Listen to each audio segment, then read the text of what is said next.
ആശീർവദിക്കട്ടെ. Hallelujah, സ്തോത്രം. അനുഗ്രഹം മാത്രമല്ല, ആശീർവാദം ഹല്ലേലൂയ, സ്തോത്രം ചെയ്യുന്നു.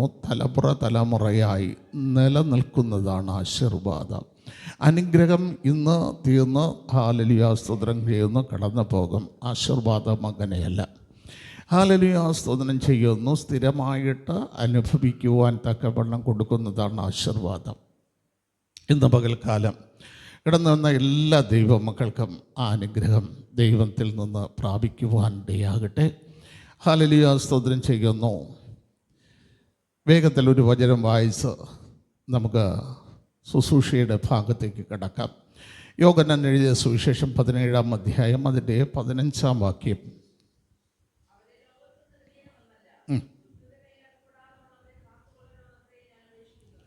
ഹല്ലേലൂയ, സ്തോത്രം ചെയ്യുന്നു. ഒരു നിമിഷം ദൈവത്തോട് പറഞ്ഞാട്ടെ, ഈ ദുഷ്ടലോകത്തിൽ നിന്ന് എന്നെ എടുക്കണമെന്നല്ല.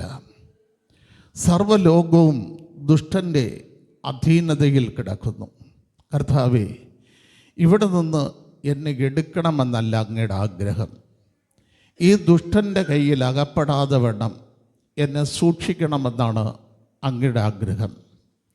അതുപോലെ കർത്താവേ, ഇന്ന് പകൽക്കാലം ദുഷ്ടൻ്റെ കയ്യിൽ അകപ്പെടാതെ വണ്ണം എന്നെ സൂക്ഷിക്കേണ്ടതിന് ഈ പ്രാർത്ഥന അങ്ങയുടെ സന്നിധിയിൽ കഴിക്കുന്നു.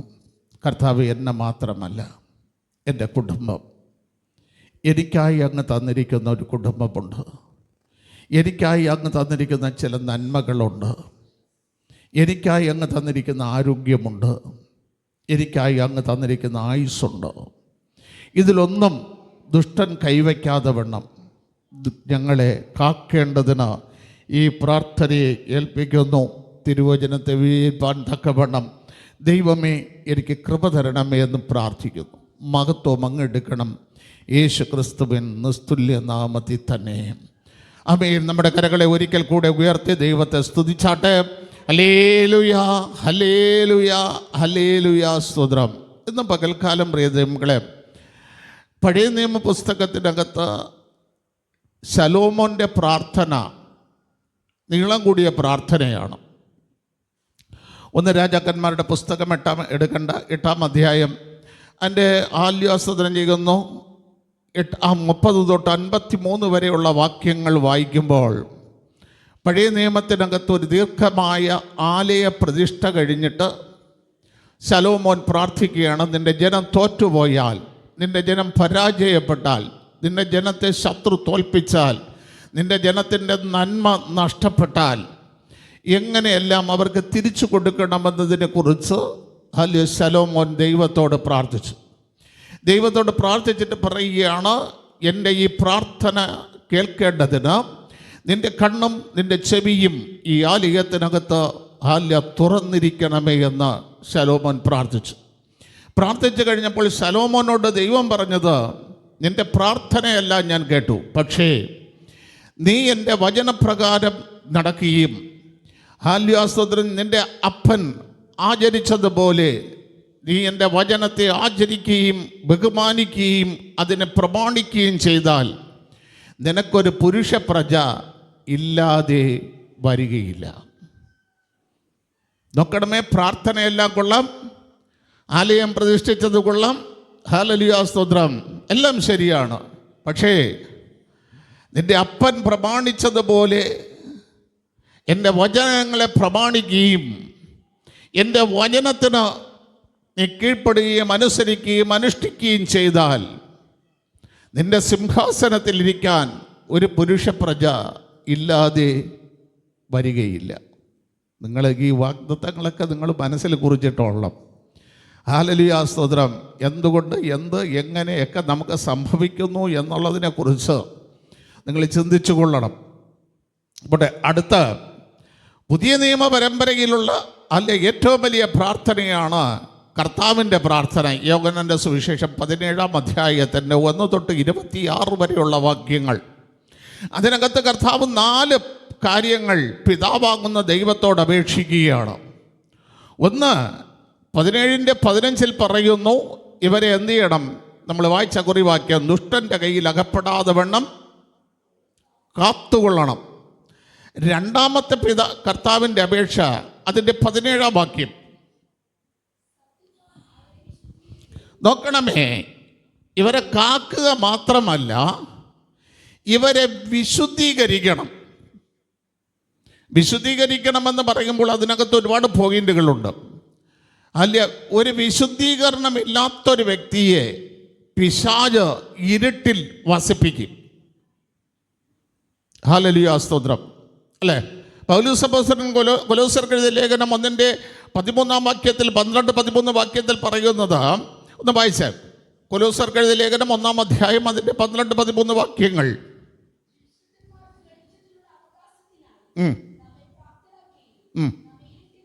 അണ്ട, ഇരുട്ടിന് വിശുദ്ധന്മാർക്ക് വെളിച്ചത്തിലുള്ള അവകാശത്തിനായി നമ്മൾ വിശുദ്ധിയിൽ ജീവിച്ചില്ലെങ്കിൽ നമ്മളെ എവിടെ കടക്കും? നമ്മൾ ഇരുട്ടിൻ്റെ അധികാരം, അതായത് പിശാചിൻ്റെ അധികാരത്തിൽ നമ്മൾ കിടക്കും. നമ്മൾ ഒരിക്കലും വിശുദ്ധീകരണം പ്രാപിക്കാത്ത ഒരു വ്യക്തിയും സ്നേഹസ്വരൂപനായ പുത്രൻ്റെ രാജ്യത്തിലെത്തില്ല. ഇരുട്ട് 5 തരം ഇരുട്ടുകൾ വേദപുസ്തകത്തിൽ നമുക്ക് പഠിക്കാൻ കഴിയും. ആ ഇരുട്ടുകൾ ഏതൊക്കെയാണെന്ന് ചോദിച്ചാൽ, ഒന്ന് പാപത്തിൻ്റെ ഇരുട്ട്, ഇങ്ങനെയൊക്കെ പല കാരണങ്ങളുണ്ട്. അതിൽ ഒന്നത്തെ ഇരുട്ട് പിശാചിൻ്റെ അടിമത്തത്തിൽ പോകുന്ന ഇരുട്ട്. ആ ഇരുട്ടിനകത്ത് നമ്മൾ വസിക്കുന്ന കാരണം നമ്മുടെ വിശുദ്ധി നഷ്ടപ്പെടുന്നത് കൊണ്ടാണ്. വിശുദ്ധിക്കകത്ത് നമ്മളാകാത്തത് കൊണ്ട് പിശാചിൻ്റെ ഇരുട്ടിലേക്ക് നമ്മൾ പോകും. ഹല്ലേലൂയ. ഒരു വിശ്വാസ കുടുംബത്തിന് വിശുദ്ധി നഷ്ടപ്പെടുന്നത് വ്യാഴാഴ്ച രാത്രി മുതൽ ഞായറാഴ്ച പകൽക്കാലം വരെ അവർ ആല്യാസ്തോത്രം ചെയ്യുന്ന ശാരീരിക വിശുദ്ധി ഉണ്ടായിരിക്കണം.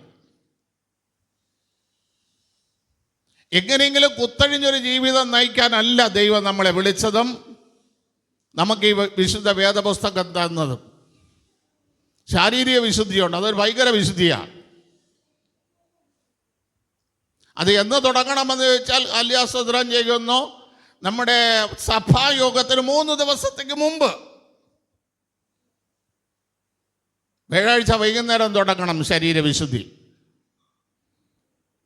ആ വിശുദ്ധി ആചരിക്കാത്തവൻ പിശാചിൻ്റെ ഇരുട്ടിനകപ്പിടിയിലാകും. അവൻ ഒരിക്കലും വിശുദ്ധന്മാർക്ക് വെച്ചിരിക്കുന്ന അവകാശത്തിലേക്ക് അവൻ പ്രവേശിക്കാൻ കഴിയാതെ വണ്ണമാകും. പിശാചിൻ്റെ അധികാരത്തിനകത്തവനായാൽ നമുക്ക് ക്രിസ്തുവിൻ്റെ രാജ്യത്തിൽ പ്രവേശനമില്ല. നമുക്ക് എവിടെ തന്നെ പ്രവേശനം? അല്ലെ, അവിടെ എഴുതിയിരിക്കുന്ന വാക്യം ഒന്നുകൂടെ വായിച്ചേ.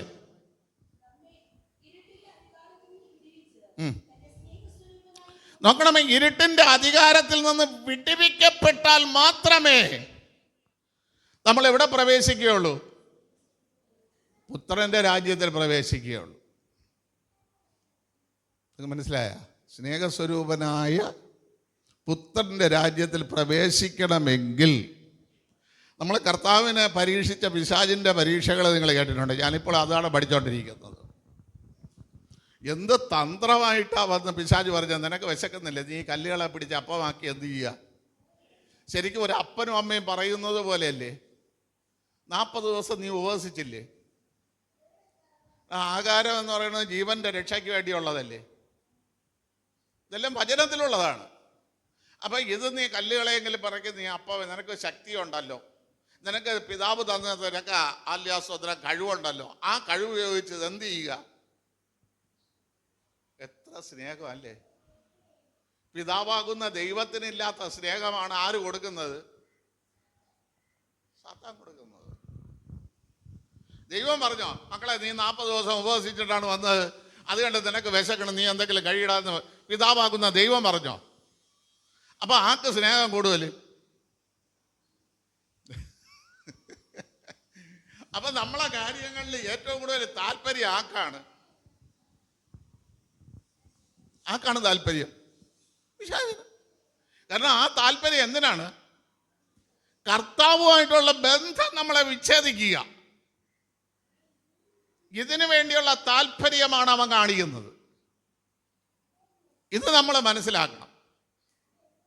അപ്പൊ കർത്താവ് പറയുകയാണ്, പിതാവിനോട് പറയുന്നു, ഇവരെ എന്ത് ചെയ്തോണം?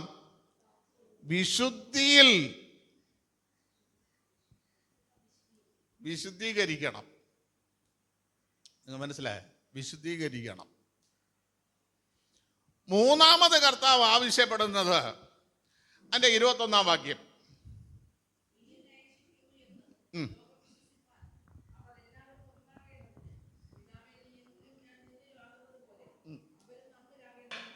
നോക്കണമേ, മൂന്നാമത്തെ ആവശ്യം ഐക്യത, ഒന്നായിരിക്കണം. മനസ്സിലായ? ഭാര്യയും ഭർത്താവും ഒന്നായിരിക്കണം. എൻ്റെ അടുത്ത് ഇന്നലെ ഞാൻ 3/4 മണിക്കൂർ നേരം വചനത്തിൽ കൂടെ ഒരാളിനോട് വചനം പറഞ്ഞു. 47-48 മിനിറ്റ് പറഞ്ഞു.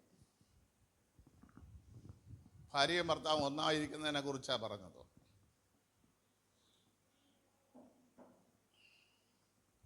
അതിനെക്കുറിച്ചാണ് സംസാരിച്ചത്. ഇസഹാക്കിന് പെണ്ണെടുത്തത് ആരാണ് എടുക്കാൻ പോയത്? എലിയാസർ. ഇസഹാക്കിന് പെണ്ണെടുക്കാൻ പോകുന്ന സമയത്ത് എലിയാസറിൻ്റെ മനസ്സിൽ തോന്നിച്ച ഒരു കാര്യം എന്താ? ഞാനിപ്പോൾ കുടിക്കാൻ വെള്ളം ചോദിക്കും, ഈ ഒട്ടകത്തിനൂടെ വെള്ളം കൊടുക്കാമെന്ന് പറയുന്നത് എൻ്റെ യജമാൻ്റെ മകൻ്റെ ഭാര്യയായിരിക്കും. പക്ഷേ ഇതാ പറഞ്ഞു തീർന്നപ്പോൾ നാഹൂരിൻ്റെ മകനായ ഹാല്യാസ്തദ്രം ബെതുവേലിൻ്റെ മകളായ റിബേക്ക വെള്ളം കോരാൻ പാത്രവുമായിട്ട് വരുന്നു. അവൾ വന്നപ്പോൾ ദൈവം ഏലിയാസറിന് വെളിപ്പെടുത്തി കൊടുത്ത ഒരു കാര്യം എന്തായിരുന്നു? ദൈവം ഏലിയാസറിന് വെളിപ്പെടുത്തി കൊടുത്ത കാര്യം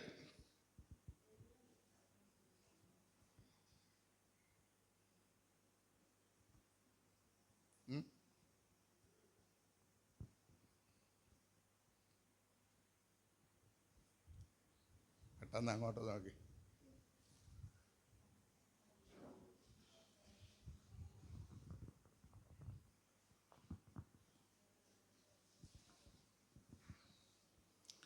ഹല്ലേലൂയ, സ്തോത്രം. അവൾ പുരുഷൻ തൊടാത്ത കന്യക എന്ന് തന്നെ എലിയാസറിന് ദൈവം വെളിപ്പെടുത്തി കൊടുത്തത്. ഒരു പുരുഷനും തൊടാത്ത കന്യക. ഇതൊക്കെ പഠിക്കണമെന്നുണ്ടെങ്കിൽ അപ്പച്ചനും അമ്മച്ചിയും ആരടുത്തൊക്കെ ചോദിക്കണം കാര്യം എങ്ങനെയാണെന്ന് ഒക്കെ. ഈ കന്യകയായ സ്ത്രീ റിബേക്ക 20 വർഷം ഇസഹാക്കിൻ്റെ കൂടെ പാർക്കുന്നു. ശരിക്കും പറഞ്ഞാൽ ഇസഹാക്ക് വാഗ്ദത്ത സന്തതിയാണ്.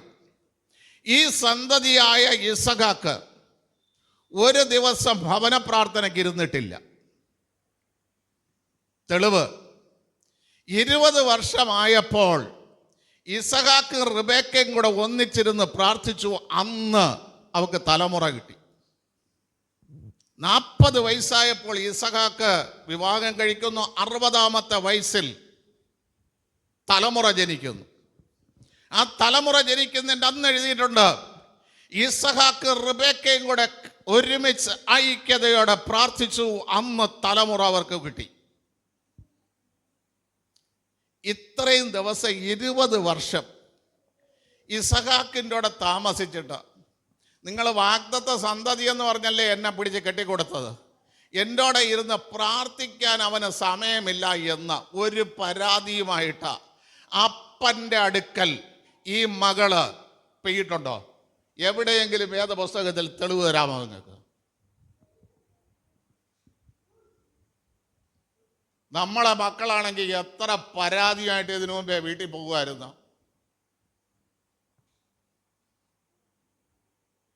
പറ.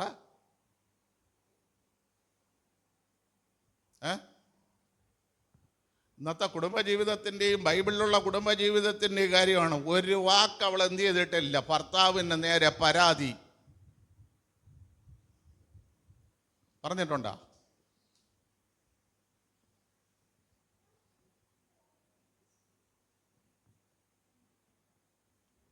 Praise the Lord. 2, ഇസഹാക്ക് പറയുകയാണ്, ഈ ദേശം ദുഷ്ടലോകമാണ്. ഇവിടെ വെച്ച് നീ സൗന്ദര്യമുള്ളവളെന്ന് കണ്ടിട്ട് നിന്നെ രക്ഷിക്കുകയും ചെയ്യും, എന്നെ കൊല്ലുകയും ചെയ്യും. നീ എൻ്റെ സഹോദരി എന്ന് ഈ ദേശത്തിൽ എന്ത് ചെയ്യണം? പറയണം. നമ്മളെ മക്കളാണെങ്കിൽ ഇതിനു മുമ്പേ ചെന്ന് പറയുമായിരുന്നു, ഞാൻ ഇപ്പം അവിടെ ഭാര്യയല്ല, വേലക്കാരി. പെണ്ണ് കെട്ടിയതേ അവന് വേണ്ടിയല്ല, അവൻ്റെ അപ്പനും അമ്മയ്ക്കും വേണ്ടി. പറയോ? ഇത് നിങ്ങളൊന്നും മിണ്ടല്ല.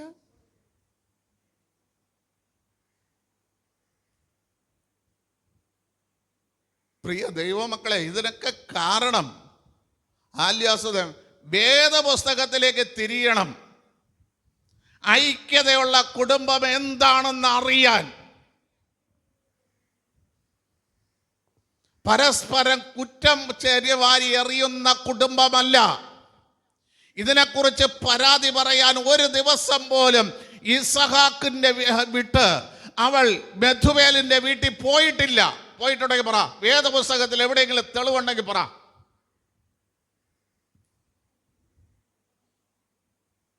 ഹല്ലേലൂയ, സ്തോത്രം. ഇതാ വേദപുസ്തകത്തിൽ പറയുന്ന ഐക്യത, രണ്ടുപേരുടെ ഐക്യത. പിതാവിനോട് പുത്രൻ പ്രാർത്ഥിക്കുകയാണ്, കർത്താവേ, ഞാനിവിടെ വന്നു, ഇവർക്ക് വചനം കൊടുത്തു, ഇവരെന്താകണം? ഒന്നായിരിക്കണം. ഞാൻ യോജിപ്പിച്ചു ഇവരെ. ഇവർ രണ്ടല്ല, ഇനി ഒന്ന്. ഒന്നായിരുന്നതിനെ ഞാൻ രണ്ടാക്കി, രണ്ടായിരുന്നതിനെ വീണ്ടും ഞാൻ ഒന്നാക്കി. ഇവരിനി എന്ത് ചെയ്യാൻ പാടില്ല? ഒരു കാരണവശാലും എന്ത് പ്രതികൂലം വന്നാലും ഇവരുടെ ഇടയിൽ ഭിന്നത കയറി വരുന്നത്. ഭിന്നത വന്നാൽ പിശാച് കയറും. എപ്പോഴാണോ നിന്റെ ജീവിതത്തിനകത്ത് ഭിന്നത കടന്നു വന്നത്, അപ്പോൾ നിന്റെ ജീവിതത്തിനകത്ത്, നിന്റെ കുടുംബത്തിനകത്ത് പിശാച് കയറി കഴിഞ്ഞു. ആ ഭിന്നത ഇവരിൽ ഉണ്ടാകരുത്. കണ്ട പുത്രന്റെ ആവശ്യം കണ്ട. ഞാൻ ഇന്ന് പകൽക്കാലം ചോദിക്കട്ടെ, ഭിന്നതയില്ലാത്ത എത്ര ഭാര്യ ഭർത്താക്കന്മാർ ഇവിടെയുണ്ട്? കുടുംബജീവിതത്തിൽ അഭിപ്രായ ഭിന്നതയിടാത്ത.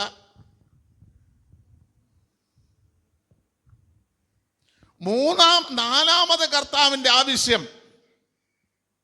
എൻ്റെ 24-ാം വാക്യം, 17-ന്റെ 24-ാം വാക്യം.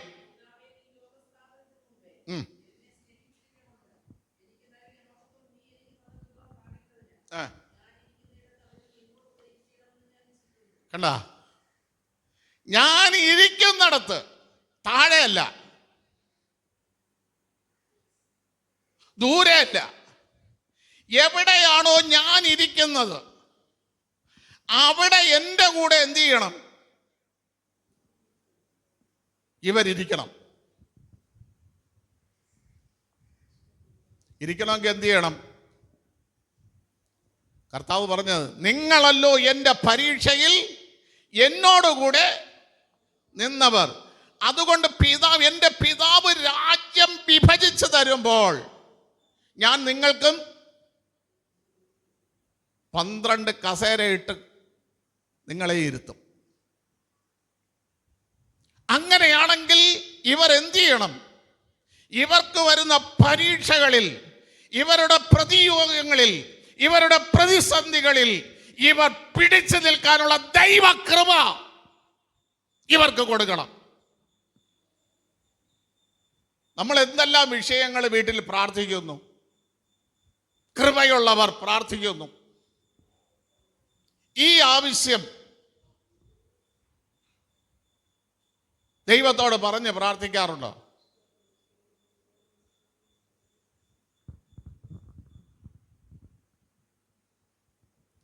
കർത്താവേ, എൻ്റെ മകന് എന്നെ പോലുള്ള വിശ്വാസമില്ല, എൻ്റെ ഭർത്താവിന് എന്നെ പോലുള്ള വിശ്വാസമില്ല, എൻ്റെ ഭാര്യയ്ക്ക് എന്നെ പോലുള്ള വിശ്വാസമില്ല. അത് വിശ്വാസമില്ലാത്തത് കൊണ്ട് എൻ്റെ ഭാര്യയെ ദുഷ്ടൻ അവൻ്റെ റൂട്ടിലോട്ട് തിരിച്ചുകൊണ്ട് പോകും. വിട്ടുകൊടുക്കരുത്. മനസ്സിലായ? വിട്ടുകൊടുക്കരുത്. ദുഷ്ടന്റെ കൈക്ക് വിട്ടുകൊടുക്കരുത്. എൻ്റെ ഭർത്താവ് എന്നെ പോലുള്ള വിശ്വാസമില്ല. കർത്താവെ, അത് കണ്ട് റോട്ടിൽ കയറുമ്പോൾ ദുഷ്ടൻ അവിടെയുണ്ട്. അല്ലേ? സർവ്വലോകവും ദുഷ്ടന്റെ അധീനതയിൽ കിടക്കുന്നു. 1 യോഹന്നാന്റെ പുസ്തകം 5-ാം അധ്യായം അതിന്റെ 18-19 വാക്യം ഒന്ന് വായിച്ച്.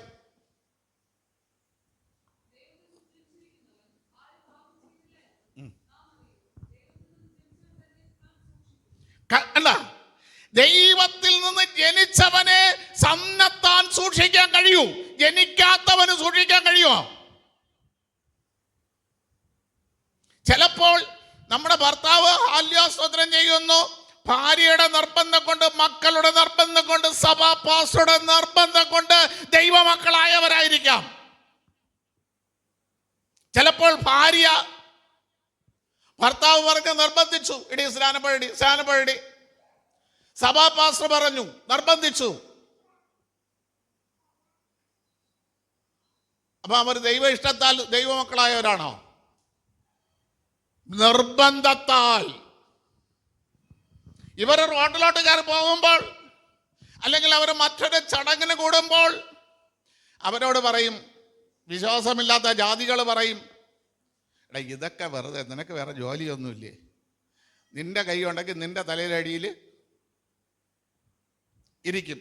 നിന്റെ 10 പൈസ ഉണ്ടെങ്കിൽ നിന്റെ ആപത്ത് കാലത്ത് നിനക്ക് ഉപകരിക്കും. അതുകൊണ്ട് നീ ജോലിക്ക് പോ. നീ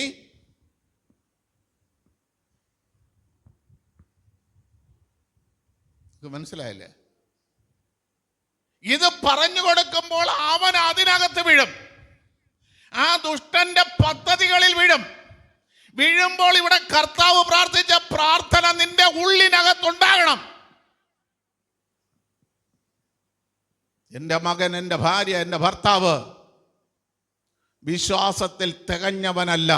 അതുകൊണ്ട് കർത്താവേ, അവനെ എന്ത് ചെയ്യരുത്? ദുഷ്ടന്റെ കയ്യിൽ അകപ്പെടാൻ വിട്ടുകൊടുക്കരുത് എന്ന്. എന്നെങ്കിലും നമുക്ക് ഈ പ്രാർത്ഥനയുടെ ആഴമൊന്ന് ആരാഞ്ഞിട്ടുണ്ടോ? നമ്മൾ ഒരുപാട് കാര്യങ്ങളൊക്കെ പ്രാർത്ഥിക്കുകയല്ലേ? പ്രിയ ദൈവമക്കളെ, രോഗമറിഞ്ഞ് ചികിത്സിക്കണം. എങ്കിലേ ആ രോഗത്തിന് പ്രതിവിധി ഉണ്ടാകും. രോഗമറിയാതെ ചികിത്സിച്ചാൽ അതിന് ഫലമില്ല. എവിടെയാണ് നിനക്ക് പരാജയം സംഭവിക്കുന്നത്? എവിടെയാണ് നിന്റെ കുടുംബത്തിനകത്ത് വീഴ്ച സംഭവിക്കുന്നത്? ആ വീഴ്ചകളിൽ സങ്കീർത്തനക്കാരൻ ഒരിക്കലും ഇങ്ങനെ പ്രാർത്ഥിച്ചു. 119 സങ്കീർത്തനത്തിന്റെ 115 വാക്യം ഒന്ന് വായിച്ച്.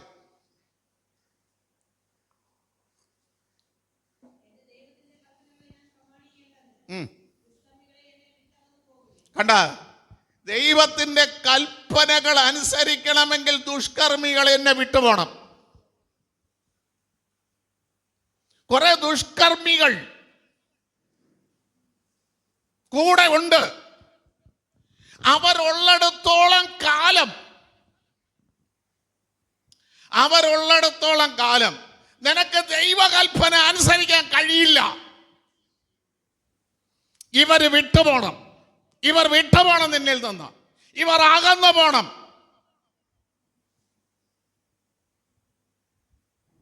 അകന്നു പോകാത്തിടത്തോളം കാലം ഒരിക്കലും നിനക്ക് ദൈവ കൽപ്പന അനുസരിക്കാൻ കഴിയില്ല. ഹല്ലേലൂയ, സ്തോത്രം. ഇവിടെ പ്രിയ ദൈവമക്കളെ, കാരണം എന്തെന്നറിയാമോ? കർത്താവ് ഇങ്ങനെ പ്രാർത്ഥിക്കാൻ കാരണം, ഹല്ലേലൂയ, സ്തോത്രം. 17-ാം അധ്യായത്തിന്റെ 8ഉം 9ഉം വാക്യം ഒന്ന് വായിച്ചേ.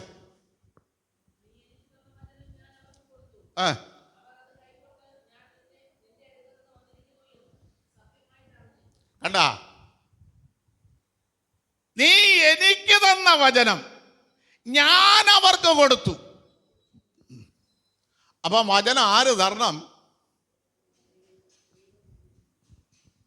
പ്രസംഗിക്കാനുള്ള വചനം ആര് തരണം? ദൈവം തരണം. അല്ലാതെ നമ്മുടെ ഇഷ്ടത്തിനല്ല പ്രിയ ദൈവമക്കളെ പ്രസംഗിക്കാൻ. നീ എനിക്ക് തന്ന സ്വർഗത്തിൽ എന്നേക്കും സ്ഥിരമായിരിക്കുന്ന തിരുവചനം, അത് നീ എനിക്ക് തന്നു, ഞാൻ ഇവർക്ക് കൊടുത്തു. അല്ലാതെ എൻ്റെ ഇഷ്ടത്തിൽ എടുത്തുകൊണ്ട് വന്ന് പ്രസംഗിച്ചാൽ അത് രാഷ്ട്രീയ പ്രസംഗം, അത് മതപ്രസംഗം.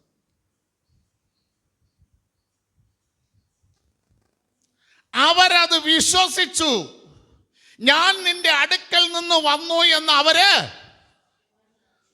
സത്യമായിട്ടും അറിഞ്ഞു. നിങ്ങൾ മനസ്സിലായ? അപ്പൊ പ്രസംഗത്തിൽ കൂടെ ഉള്ള രണ്ട് കാര്യം.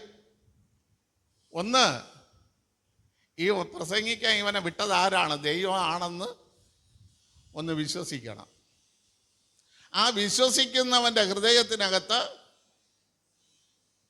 ആല്യാസദ്രം ഒന്നുകൂടെ ആ ഭാഗമാര്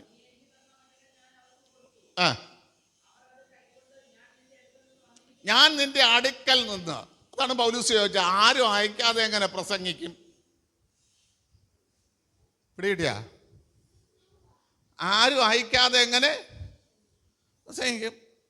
ഞാൻ നിന്റെ അടുക്കൽ നിന്ന് വന്നു എന്ന് സത്യമായിട്ട് അവരറിഞ്ഞു,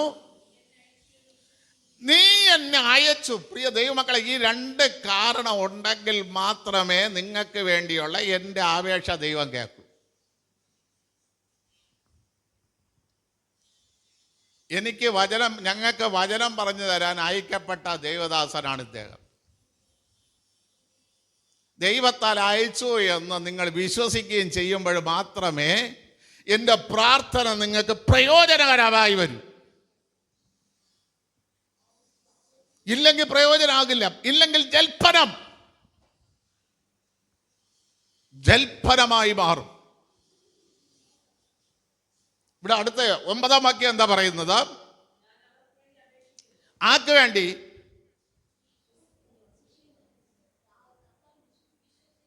വിശ്വസിച്ചവർക്ക് വേണ്ടി അപേക്ഷിക്കുന്നു, അല്ല എല്ലാവർക്കും വേണ്ടിയല്ല. അപ്പൊ വിശ്വസിക്കാതെ വന്നിരിക്കുന്നവർക്ക് വേണ്ടി ഞാൻ പ്രാർത്ഥിച്ച പ്രാർത്ഥന കേൾക്കുമോ?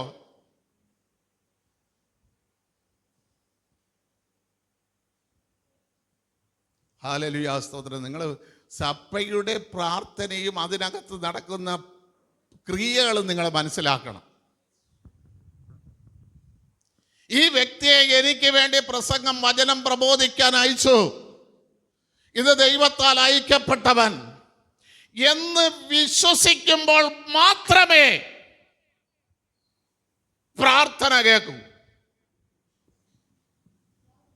എന്തിനാണ് പ്രാർത്ഥന? 16-ാം അധ്യായം 33-ാം വാക്യം.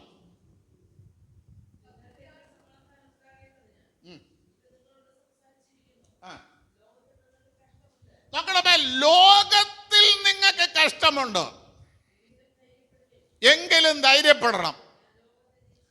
1, സമാധാനം ഉണ്ടാകണം. 2, നിങ്ങൾ ലോകത്തെ ജയിക്കണം. പ്രാർത്ഥനയുടെ ഉദ്ദേശം കാത്തുകൊള്ളാൻ പറയണതിൻ്റെ കാര്യം മനസ്സിലായ? 1, നിങ്ങൾക്ക് സമാധാനം ഉണ്ടാകണം. 2, ഈ ലോകത്തിൽ നിന്ന് വരുന്ന പ്രതികൂലങ്ങളിൽ നിന്ന് നിങ്ങൾ ജയിക്കണം. ഈ 2 വിഷയത്തിന് വേണ്ടി ആ ദുഷ്ടന്റെ കയ്യിൽ അകപ്പെടാതെ വണ്ണം നിങ്ങളെ സൂക്ഷിക്കണമെന്ന് ദൈവം പറയുന്നു, കർത്താവ് പിതാവിനോട് പറയുന്നത്. അപ്പൊ ഇത് 2 നഷ്ടപ്പെടുത്താൻ ആർക്ക് കഴിയും? ദുഷ്ടന് കഴിയും. സമാധാനം നഷ്ടപ്പെടുത്താൻ കഴിയും. ലോകത്തിൽ നിങ്ങൾക്ക് ജയിക്കാതെ വണ്ണം നിങ്ങളെ എന്നും തോൽവിയുടെ പടുകുഴിയിലിട്ട് നിങ്ങളെ നിരാശപ്പെടുത്തി നിങ്ങളെ വേദനിപ്പിച്ച് നിങ്ങളെ പിന്മാറ്റത്തിലേക്ക് കൊണ്ടുപോകാൻ ദുഷ്ടന് കഴിയും. ആഗ്രഹിക്കുന്ന കാര്യങ്ങളൊന്നും എന്ത് ചെയ്യില്ല, നടക്കൂല. ഇത് ദുഷ്ടന് കഴിയും. ഹല്ലേലൂയ, സ്തോത്രം. എവിടെയാണ് പാളിച്ച പറ്റുന്നതെന്ന് നമുക്കറിയില്ല. നോക്കണമേ, ഹല്ലേലൂയ, സ്തോത്രം. ഞാൻ ലോകത്തെ ജയിച്ചിരിക്കുന്നു എന്ന് പറഞ്ഞിട്ട് കർത്താവ് എന്ത് ചെയ്തു? അല്ലയോ? സ്തോത്രം ചെയ്യുന്നു. അടുത്ത വാക്യം വായിച്ചേ. എവിടേക്ക് നോക്കി ലോകത്തെ ജയിക്കാൻ?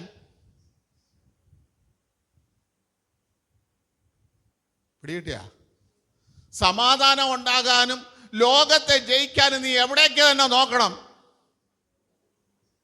സ്വർഗത്തിലേക്ക് നോക്കണം. കർത്താവ് ഇവിടെ പറയാണ്, ഞാൻ ലോകത്തെ ജയിച്ചു, നിങ്ങൾക്ക് സമാധാനം ഉണ്ടാകണം. പക്ഷേ ഞാൻ എവിടേക്ക് നോക്കിയാണ് ഇത് പ്രാപിച്ചത്? സ്വർഗത്തിലേക്ക് നോക്കി. സ്വർഗത്തിലേക്ക് നോക്കി പ്രാപിച്ചു. ഇന്ന് പകൽക്കാലം നിങ്ങൾക്ക് ഒരു തീരുമാനമെടുക്കാമോ? എൻ്റെ ജീവിതത്തിൽ സമാധാനമില്ല, ഞാൻ പല വിഷയങ്ങൾക്ക് തോറ്റ് ശത്രു നിന്ദിച്ച് പരിഹസിച്ച് ഞാനായിരിക്കുന്നു. ഇന്നു മുതൽ എൻ്റെ സമാധാനത്തിന് വേണ്ടിയും എനിക്ക് ജയിക്കാൻ വേണ്ടിയും ഞാൻ സ്വർഗത്തിലേക്ക് നോക്കും. കാരണം ദാവീദ് പറയുന്നു, അവങ്കലേക്ക് നോക്കിയാലേ പ്രകാശിതരാകും. അവിടേക്ക് നോക്കാത്ത ആർക്കും എന്തില്ല? പ്രകാശം ലഭിക്കില്ല. നമുക്കറിയാം കർത്താവിൻ്റെ ജനന സമയം ലൂക്കോസിൻ്റെ സുവിശേഷത്തില് 2-ാം അധ്യായത്തില് കർത്താവ് ജനിക്കുന്ന സമയത്ത് കാവൽക്കാർ, ആട്ടുകളെ മേച്ചുകൊണ്ട് കാവൽക്കാർ എന്ത് ചെയ്തു? കാത്തുകൊണ്ടിരുന്നു. പെട്ടെന്ന് അവിടെ ഒരു പ്രകാശം അവരെ ചുറ്റിമിന്നി. ആ പ്രകാശത്തിൽ താഴെ നല്ല സൗണ്ട് കേട്ടത്, ഉയരെ നിന്ന് മാലാഖമാരുടെ, നീ ഉയരേക്ക് എന്നെ എന്ത് ചെയ്യണം അല്ലേ? ആ പ്രകാശം എവിടെ നിന്ന് അടിച്ചോ എന്ന് നോക്കാൻ, താഴോട്ട് നോക്കാൻ അവരെ അവസരം കൊടുത്തില്ല. അവരെ നോക്കിയിട്ട് അവരപ്പോൾ പറയുകയാണ്, സർവ്വലോകത്തിനുണ്ടാകാനുള്ളൊരു മഹാസന്തോഷം. കാര്യം ഈ പ്രകാശത്തിൽ കൂടെ വരുന്നത് മഹാസന്തോഷമാണ്. മഹാസന്തോഷമാണ്. ഈ സന്തോഷം അനുഭവിക്കണമെങ്കിൽ നീ മുകളിലോട്ട് തന്നെ നോക്കണം. മനസ്സിലായ? ഈ പ്രകാശത്തിൽ കൂടെ ഹല്ലേലൂയ സ്തോത്രം. നമ്മൾ എവിടെ നിന്ന് തുടങ്ങണം എന്നറിയാം? ഇന്നലെ സഹോദരി ശുശ്രൂഷിച്ച വചനത്തിൻ്റെ തുടക്കം 31:3 തുടങ്ങണം. ഇവിടെ കിട്ടിയ പരിശുദ്ധാത്മാവിൻ്റെ തുടക്കം അവിടെയാണ്. ആ പ്രകാശം വന്നതിന് ശേഷമേ എന്തെങ്കിലും ഭൂമിയിൽ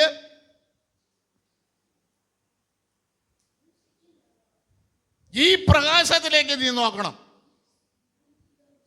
ഉയരത്തിലേക്ക് നോക്കണം.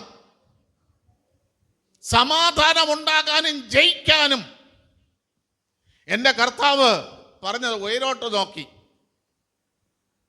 ഹല്ലേലൂയ സ്തോത്രം. നമുക്കറിയാം സുന്ദരഗോപുര മണ്ഡപത്തിൻ്റെ കീഴിൽ അമ്മയുടെ ഉദരം തൊട്ട് മുടന്തനായിരിക്കുന്നവൻ. ഹല്ലേലൂയ സ്തോത്രം. പത്രോസും യോഹന്നാനും കൂടെ അവിടെ വന്നപ്പോൾ ഭിക്ഷയ്ക്ക് വേണ്ടി എന്ത് ചെയ്തു? പത്രോസ് പറഞ്ഞ എന്താ?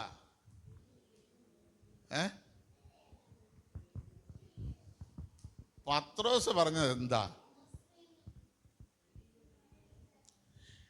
ഞങ്ങളെ നോക്കുവിൻ. നീ ഞങ്ങളെ കയ്യിലല്ല നോക്കേണ്ടത്, ഞങ്ങളെ മുഖത്തോട്ടൊന്ന് നോക്ക്. ഞങ്ങളുടെ മുഖത്ത് നോക്കുമ്പോൾ ഞങ്ങളിൽ എന്തുണ്ടെന്ന് നിനക്ക് മനസ്സിലാവും. അല്ലാതെ കയ്യിലിരിക്കണതിലല്ല നീ നോക്കേണ്ടത്. അങ്ങനെയല്ലേ? ഞങ്ങളെ നോക്ക്. ഒരുത്തൻ്റെ മുഖത്ത് നോക്കുമ്പോൾ അറിയാം. സ്തെഫാനോസിൻ്റെ മുഖത്ത് നോക്കി എന്ത് കണ്ടു? ദൈവദൂതന്റെ മുഖം പോലെ കണ്ടു. പത്രോസ് പറയാണ്, നീ ഞങ്ങളെ നോക്ക്. നിന്റെ ഇന്നത്തെ അവസ്ഥയിൽ നിന്ന്, ഇന്നത്തെ മുടന്തിൽ നിന്ന്, ഇന്നത്തെ സാഹചര്യത്തിൽ നിന്ന്, ഇന്ന് നീ വല്ലവന്റെ നേരെ കൈ നീട്ടി ജീവിക്കുന്നതിൽ നിന്ന് നിനക്ക് സ്വാതന്ത്ര്യം വരണമെങ്കിൽ നീ ഞങ്ങളെ ഒന്ന് നോക്ക, ഞങ്ങളെ മുഖത്തേക്ക് നോക്ക. ഈ മുഖത്തൊരു കാര്യമുണ്ട്.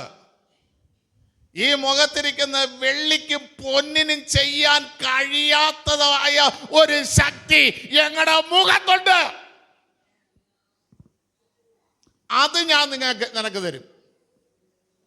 എൻ്റെ കയ്യിലുള്ളതല്ല ഞാൻ തരാൻ ഉദ്ദേശിക്കുന്നത്, ഞങ്ങൾക്കുള്ളതുമല്ല തരാൻ ഉദ്ദേശിക്കുന്നത്. ഞങ്ങൾക്ക് ദാനമായി തന്ന ചില ശക്തികൾ ഞങ്ങളുടെ മുഖത്തുണ്ട്. അത് ഞാൻ നിനക്ക് തരാൻ ഉദ്ദേശിക്കുന്നു. അത് തന്നപ്പോൾ അവൻ്റെ വീട്ടുകാർ ഉദ്ദേശിച്ചത് എന്താണ്? ഇവൻ ഇവിടെ ഇരുന്ന് ഭിക്ഷയാചിച്ച് വല്ലതൊക്കെ കിട്ടും, പെട്ടി നിറച്ചെന്ത് ചെയ്യാന്ന് കൊണ്ടുപോകാമെന്ന്. എന്നും ഇതേപോലെ അവനെ കൊണ്ടുവന്ന് ഇരുത്തണത് എവിടെയാണ്? വാതല്. എന്തിന്? പള്ളിക്കകത്തിടേണ്ട നന്മ അവൻ അടിച്ചോണ്ടങ്ങ് പോകും. മനസ്സിലായില്ലേ? ഇത് പത്രോസിന് യോഹന്നാനും മനസ്സിലായി. എവിടെ വീഴേണ്ട പൈസയാണ് ഇവ അടിച്ചോണ്ട് പോണത്? പിടികിട്ടിയ ഞങ്ങൾക്ക് ഇത് നിർത്തലാക്കുകയും വേണം, ഈ കൊണ്ടുവരുന്നവരെ കൊതി നിർത്തലാക്കണം, ഇവനെ സ്വതന്ത്രമാക്കി കർത്താവിൻ്റെ പുറകെ നടക്കുന്നവനാക്കണം. 3 കാര്യങ്ങൾ അവിടെ നടന്നു. ഹല്ലേലൂയ, സ്തോത്രം. പ്രിയ ദൈവമക്കളെ, ദൈവവചനം നിങ്ങൾക്ക് തന്നിട്ടുണ്ടെങ്കിൽ, ദൈവം ആരെന്ന് നിങ്ങൾ അറിഞ്ഞിട്ടുണ്ടെങ്കിൽ, നിങ്ങളെ കാക്കാൻ വേണ്ടി പ്രാർത്ഥിക്കുന്ന ഒരു ദൈവ സാന്നിധ്യം പിതാവിൻ്റെ വലതുഭാഗത്തുണ്ട്. ഹല്ലേലൂയ, സ്തോത്രം ചെയ്യുന്നു. പിതാവിൻ്റെ വലതുഭാഗത്ത് ഉണ്ട്. പക്ഷെ നിങ്ങൾ ദൈവകൽപ്പന അനുസരിക്കണം. നമ്മൾ പുതിയ നിയമ പുസ്തകത്തിനകത്ത് ഞാൻ പറഞ്ഞു, ഇന്നാൾ പറഞ്ഞു 6 ശാപം ഉണ്ടെന്ന്. എവിടെയൊക്കെ വായിച്ചിട്ട് 3ാമത്തെ ശാപത്തിൻ്റെ വാക്ക് എവിടെ കിടക്കണമെന്നറിയാമോ? യോഹന്നാൻ്റെ സുവിശേഷം 7-ാം അധ്യായം അതിൻ്റെ 49-ാം വാക്യം. കണ്ട, ന്യായപ്രമാണം അറിയാത്ത പുരുഷന്മാർ ശപിക്കപ്പെട്ടവരാകുന്നു.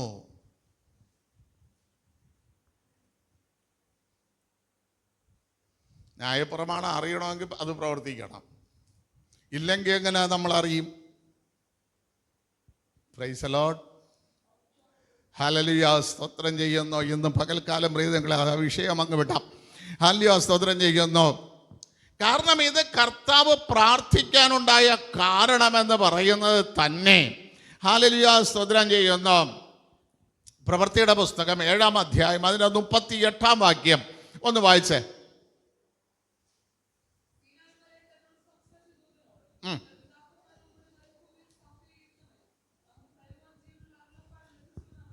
നോക്കണമേ, ജീവനുള്ള അരുളപ്പാട് സീനാൽ മലയിൽ ഇരുന്നു കൊണ്ട് മോശയ്ക്ക് ദൈവം എന്ത് ചെയ്തു? കൊടുത്തു. കൊടുക്കുമ്പോൾ ജനം പറഞ്ഞത് എന്താണ്? ജനം എന്താ പറഞ്ഞത്? മോശ പറയുന്നത് പോലെ ഞങ്ങൾ അനുസരിച്ചു കൊള്ളാം. ജീവനുള്ള അരുളപ്പാട് കൊടുത്തു കഴിഞ്ഞപ്പോൾ മോശയോട് ജനം പറയുകയാണ്, ഞങ്ങൾ ജീവനുള്ള ദൈവത്തിൻ്റെ ശബ്ദം കേട്ടിട്ട് ഞങ്ങൾ ജീവിച്ചിരിക്കില്ല. അതുകൊണ്ട് നീ മോശയോട് സംസാരിച്ചാൽ മതി, മോശ പറയുന്നതിനെ ഞങ്ങൾ അനുസരിച്ചോളാം. അതിൻ്റെ 39-ാം വാക്യം.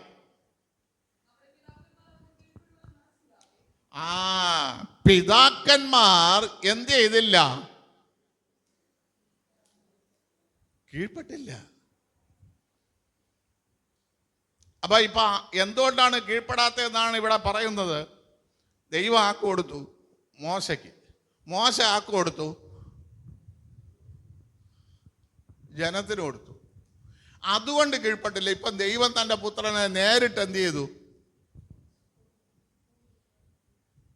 നേരിട്ട് തരാൻ വേണ്ടി അയച്ചു.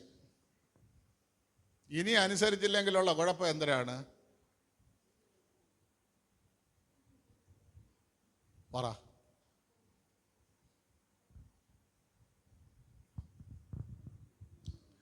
രണ്ട് വിരുന്നിനെ കുറിച്ച് ഞാൻ പറഞ്ഞു, രണ്ട് സദ്യയെക്കുറിച്ച് പറഞ്ഞുതരാം. ആദ്യമായിട്ട് സദ്യ നടന്നത് എവിടെയാണ്? വിശുദ്ധ വേദപുസ്തകത്തിൽ ആദ്യത്തെ സദ്യ നടന്നത് എവിടെയാണ്?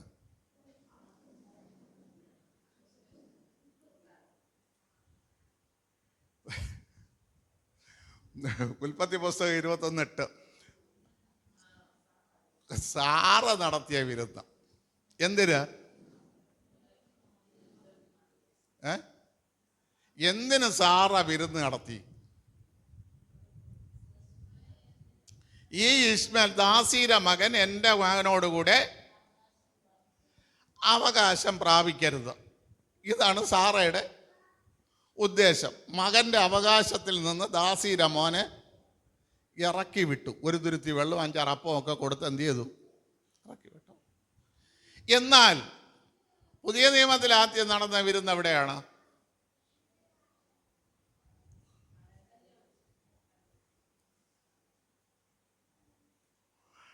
കല്യാണത്തിന് വിരുന്ന് നടന്നതായിട്ട് എഴുതിയിട്ടുണ്ടോ? വിരുന്ന് വാഴിയെന്നൊക്കെ അത് പറഞ്ഞിട്ടുണ്ടോ?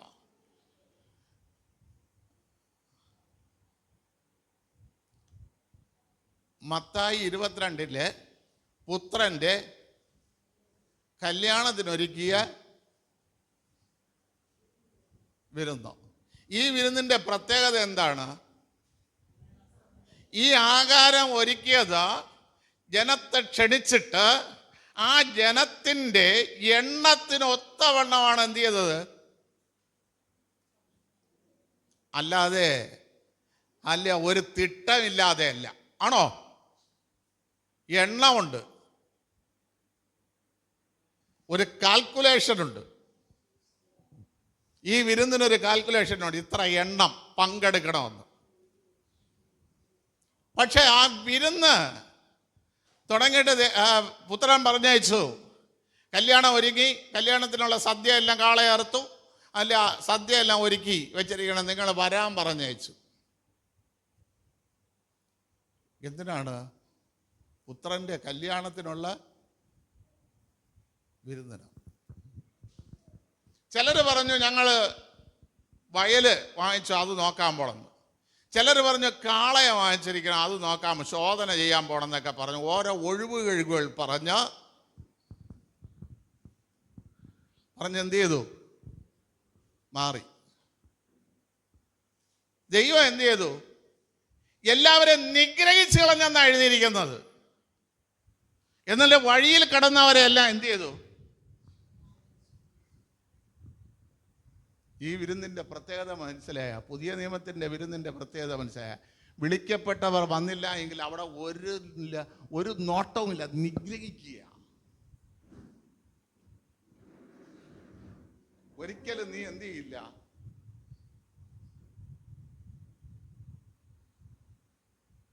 ജീവിതത്തിലേക്ക് പ്രവേശിക്കില്ല. നിങ്ങൾ പഠിക്കുമ്പോൾ, ഓരോ വിഷയങ്ങൾ പഠിക്കുമ്പോൾ ഇങ്ങനെയൊക്കെ എന്ത് ചെയ്യണം? പഠിച്ചു നോക്ക്. കാരണം ദൈവത്തെ ഭയപ്പെടണമെങ്കിൽ നമ്മുടെ ഹൃദയം ഏകാഗ്രമാകണം. ഹൃദയം ഏകാഗ്രമായാൽ മാത്രമേ ദൈവത്തെ ഭയപ്പെടാൻ കഴിയൂ. ഇല്ലെങ്കിൽ ഭയപ്പെടാൻ കഴിയില്ല.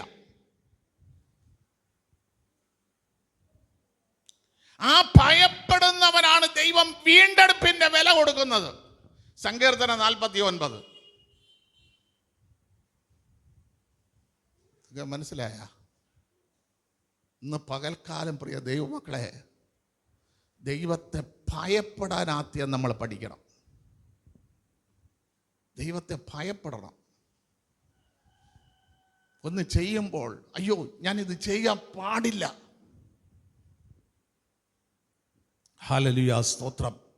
ഞാനിത് നിങ്ങളോട് പറയുന്നത് പ്രിയ ദൈവമക്കളെ, നിങ്ങളെ ഭയപ്പെടുത്താനൊന്നുമല്ല. ആരെങ്കിലും 10 പേരെങ്കിലും വൈറ്റുള്ള സഭയിലൊന്ന് എന്ത് ചെയ്യണം? നിത്യതയിൽ കാണണം. അതിനു വേണ്ടി പറയുന്നതാ. ഇതുവരെ കൊട്ടിഘോഷിച്ചൊക്കെ നടന്നിട്ട് ആരുമില്ലാത്ത ശൂന്യതയിൽ, നിത്യതയിൽ വൈറ്റുള്ള സഭ എന്ന് എഴുതുമ്പോൾ ഉണ്ടാകരുത്. ഉണ്ടാകാൻ അനുവദിക്കരുത്. ശാപഗ്രസ്തരുടെ കൂട്ടത്തിലാകരുത്. ഹല്ലേലൂയ സ്തോത്രം. ഇവിടെ എഴുതിയിരിക്കുന്ന ഹല്ലേലൂയ സ്തോത്രം. നിങ്ങൾ നോക്കണമേ, നമ്മൾ ന്യായപ്രമാണം അനുസരിക്കാൻ കഴിയാത്തതിന് കാരണം സങ്കീർത്തനം 12:7-8 വാക്യം വായിച്ച്. സങ്കീർത്തനം 12:7-8.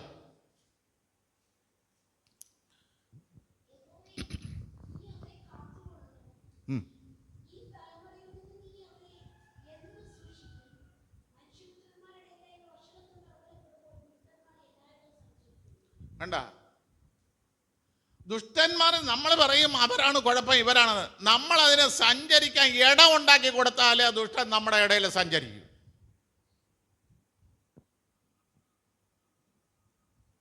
ഇല്ലെങ്കിൽ ഒരിക്കലും എന്ത് ചെയ്യില്ല ഒരു ദുഷ്ടനും. നമ്മൾ ഇടമുണ്ടാക്കി കൊടുക്കണം. ഹല്ലേലൂയ സ്തോത്രം. വൈദ്യ പാസ്റ്റർ കൂടെ പറയും, പാസ്റ്റർ ഒരു നിവർത്തിയില്ല, എൻ്റെ അമ്മ വലിയ അവിടുത്തെ ബംഗാളിയും കൊണ്ട് ഇവിടെ വീട്ടിൽ വരും. അന്ന് കൊച്ചുങ്ങൾക്ക് 2 പൊടി കൊച്ചുങ്ങൾ രോഗമായിട്ട് എന്ത് ചെയ്യും? എടുത്തോണ്ട് പോകും. ആ വൈദ്യ പാസ്റ്റർ അമ്മ എൻ്റെ വീട്ടിൽ കയറി വന്നാൽ ഞാൻ സന്തോഷിച്ച് സ്വീകരിച്ച് ചേച്ചി വാ അല്ലെങ്കിൽ അക്ക വാന്ന് പറഞ്ഞ് സ്വീകരിക്കുമ്പോൾ ആ ദുഷ്ടനെയാണ് പിടിച്ച് ഞാൻ വീട്ടിനകത്ത് കയറ്റിയതെന്ന്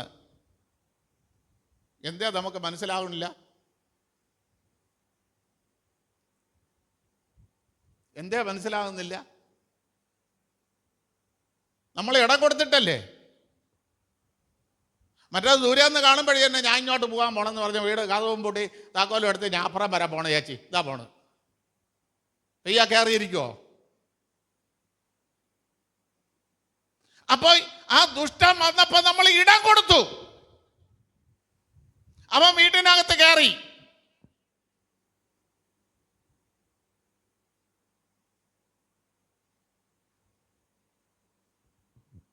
അവരിങ്ങനെ ഉള്ളവരാണെന്ന് നമുക്കതറിയാം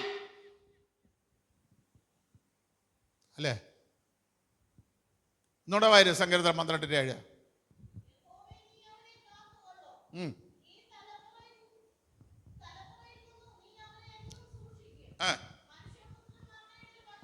മനുഷ്യപുത്രന്മാരുടെ ഇടയിൽ വഷളത്വം പ്രബലമാകുമ്പോൾ ദുഷ്ടന്മാർ എല്ലായിടവും സഞ്ചരിക്കും. ഞാൻ പറയാം പ്രിയതമക്കളെ, ഹല്ലേലൂയ. ഇവിടെ ഇരിക്കുന്നതിൽ ഒരാളെ പോയിട്ട് ശിവസിസ്റ്റർ പോയിട്ട് ബാക്കി എല്ലാവരും മക്കളെ പ്രസവിച്ചവരാണ്. മക്കളെ പ്രസവിക്കുമ്പോൾ നമ്മുടെ ശരീരത്തിൽ നടക്കുന്ന അവസ്ഥ എന്താണെന്ന് സഹോദരിമാർ ഇന്ന് വരെ മനസ്സിലാക്കിയിട്ടുണ്ടോ? എന്താണ് നടക്കണമെന്നോ? 22 അസ്ഥികൾ നിന്ന സ്ഥലത്ത് നിന്ന് എന്ത് ചെയ്യുന്നു? മാറിക്കൊടുക്കുകയാണ്. പറിച്ച് മാറ്റുന്നത് പോലെ 22 അസ്ഥികൾ മാറുകയാണ്. ഈ വേദനയാണ് ഇവരനുഭവിക്കുന്നത്. ദൈവം സൃഷ്ടിച്ചു വെച്ച സ്ഥലത്തുനിന്ന് 22 അസ്ഥികൾക്ക് സ്ഥാനചലനം വരുമ്പോൾ മാത്രമേ ഈ കുഞ്ഞ് പുറത്തു വരൂ. ആ വേദന അനുഭവിക്കുന്ന അമ്മമാര് ഒന്ന് മനസ്സിലാക്കണം, ഈ ലോകത്തിൽ എനിക്ക് ബന്ധുക്കളല്ല വലുത്, എൻ്റെ ചാർച്ചക്കാരല്ല വലുത്, എൻ്റെ കുടുംബക്കാരല്ല വലുത്. എനിക്ക് ഞാൻ ജന്മം കൊടുത്ത് ഞാൻ വേദന സഹിച്ച് എൻ്റെ ദൈവം സൃഷ്ടിച്ചു വെച്ച ആസ്തികളെ മാറ്റപ്പെടുത്തിയിട്ട് പുറത്തു കൊണ്ടുവന്ന എൻ്റെ തലമുറയാണ് വലുതെന്ന് എന്തേ ചിന്തിക്കാൻ വിട്ടുപോകുന്നു? എന്തേ അത് മനസ്സിലാക്കുന്നില്ല? അത് മനസ്സിലാക്കിയെങ്കിൽ അതിൻ്റെ വേദന ഇത് രൂപം പിടികിട്ടു. അങ്ങനെയുള്ള തലമുറയ്ക്ക് ദോഷം വരത്തക്ക രീതിയിൽ ദുഷ്ടനെ ഞാൻ എൻ്റെ വീട്ടിനകത്തേക്ക് കേറ്റില്ല എന്ന് തീരുമാനം എടുത്തില്ലെങ്കിൽ ഉണ്ടല്ലോ, നിന്റെ വീട് മുഴുവനും ദുഷ്ടൻ കയറി ഇറങ്ങും. അവന്റെ ആലോചന നിന്റെ കുടുംബത്തിനകത്ത് പ്രബലമാകും. നീ മറന്നു പോകരുത്.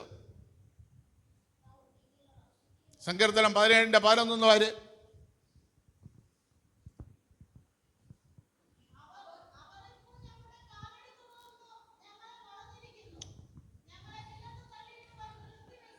കണ്ട, ഇവരകത്ത് കയറിയിട്ടേ പിന്നെ നിങ്ങളുടെ യാത്രകൾ എങ്ങോട്ടെ? നീ എവിടെ പോയിരുന്ന്? എൻ്റെ പള്ളിയിൽ ഇത്രയും നേരത്തെ പ്രാർത്ഥനയാ.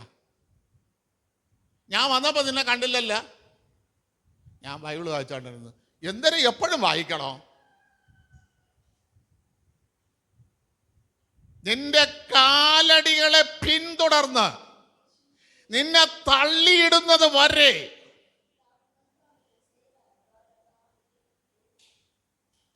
അവൻ അടങ്ങിയിരിക്കുമെന്ന് നീ വിചാരിക്കരുത്. അവൻ അടങ്ങിയിരിക്കില്ല. അവൻ സഞ്ചരിച്ചുകൊണ്ടേയിരിക്കും നിന്റെ വീട്ടില്. ഇനി നീ പ്രാർത്ഥിക്കാൻ ബൈബിൾ എടുക്കുന്ന സമയത്തായിരിക്കും അവൻ വരണത്. ഇല്ല, നീ പ്രാർത്ഥിക്കുന്ന സമയത്തായിരിക്കും അടുത്ത് വരുന്നത്. നിന്റെ പ്രാർത്ഥനയെ മുടക്കും. ഇവിടെ കർത്താവ് പറയാണ്, ഇവരെ കയ്യിൽ അകപ്പെടാതെ വേണം എൻ്റെ ജനത്തെ എന്ത് ചെയ്യണം? കാത്തുകൊള്ളണം. ഞാൻ പറയാൻ പ്രിയ ദൈവമക്കളെ, ഇതൊക്കെ എഴുതി വെച്ചിരുന്ന് പ്രാർത്ഥിക്കേണ്ട വിഷയമാണ്. എഴുതി വെക്കണം. ബൈബിളിൽ ബുക്കിൽ എഴുതി വെച്ചിട്ട് ഇത്രാം വാക്യത്തിൽ ഇന്നതുപോലെ കിടക്കുന്ന കർത്താവേ, അതുകൊണ്ട് എന്നെ കാത്തുകൊള്ളണമേ എന്ന 62-ാം സങ്കീർത്തനം ഇട. ഹല്ലേലൂയ, സ്തോത്രം. എൻ്റെ 4-5 വാക്യം വായിച്ച് നോക്കണമേ. എന്ത് പദവിയാണ് നിങ്ങളിനി ഹല്ലേലൂയ സ്തോത്രം ചെയ്യുന്നു. ഇവിടെ സഭാ സെക്രട്ടറി ആയിട്ട് തിരഞ്ഞെടുത്തെന്നിരിക്കട്ടെ, അല്ലെങ്കിൽ ജോയിൻറ്റ് സെക്രട്ടറി ആയിട്ട് തിരഞ്ഞെടുത്തെന്നിരിക്കട്ടെ. നിങ്ങൾ വെളിയിൽ ചെന്ന് കൊണ്ട് പറയുകയാണ്, ഹല്ലേലൂയ സ്തോത്രം, എന്നെ സഭാ സെക്രട്ടറി ആയിട്ട് സഭയിൽ തിരഞ്ഞെടുത്തിരിക്കണ്ടേ, അത് കണ്ട് ഇനി സഭയിലൊക്കെ എന്ത് ചെയ്യണം? ഈ പദവിയിലൊന്നും നീ പറയുന്ന ആൾക്കാർ മുഖാന്തരം നിന്നെ തള്ളിയിട്ടില്ലെങ്കിൽ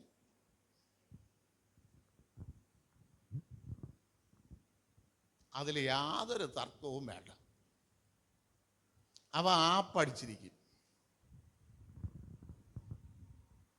മനസ്സിലായോ നിങ്ങൾക്ക്? ഇത് നിങ്ങൾ പറയണം എന്നെ സഹോദരിമാരുടെ സെക്രട്ടറി ആയിട്ട് അല്ലെങ്കിൽ യൂത്തിൻ്റെ സെക്രട്ടറി ആയിട്ടൊക്കെ തിരഞ്ഞെടുത്തിരിക്കണമെന്ന്. ആ പ്രാർത്ഥനയ്ക്ക് പോലും വരാൻ താമസിക്കാതെ വേണ്ട. നിനക്ക് പ്രതികൂലമിട്ട് പോരാടിയിരിക്കും.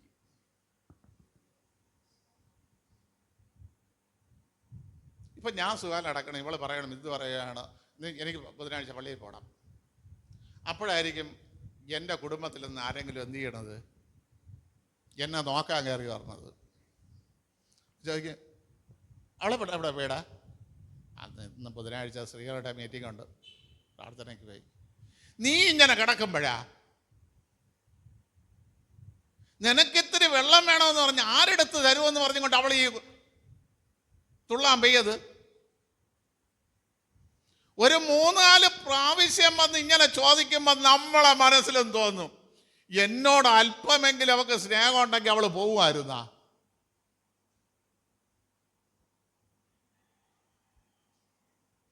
നാലാമത്തെ ദിവസം അവൾ പോകാനിറങ്ങുമ്പം, ഞാൻ പോയിട്ട് വരട്ടെ.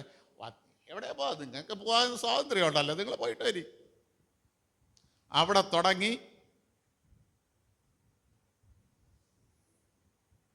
പിടികിട്ടിയാ നിങ്ങൾക്ക്? സംസാരത്തിൻ്റെ പൊരുൾ എന്ത് ചെയ്ത് തുടങ്ങി? മാറ്റം വന്ന് തുടങ്ങി. നേരത്തെ ആണെങ്കിൽ പോണാടി, കാണിക്ക് പൈസ എടുത്തോ, വണ്ടിക്കൂലിക്ക് പൈസ എടുത്താ, നിൻ്റെ കയ്യിലില്ലെങ്കിൽ പാക്കറ്റ് കിടക്കണം എടുത്തോ. ഇപ്പോഴും പറഞ്ഞത് നിങ്ങൾക്ക് എവിടെ വേണമെങ്കിലും പോകാനല്ലോ, അതിനുള്ള ഇത് തന്ന് ലൈസൻസ് കിട്ടിയിരിക്കുകയല്ലേ.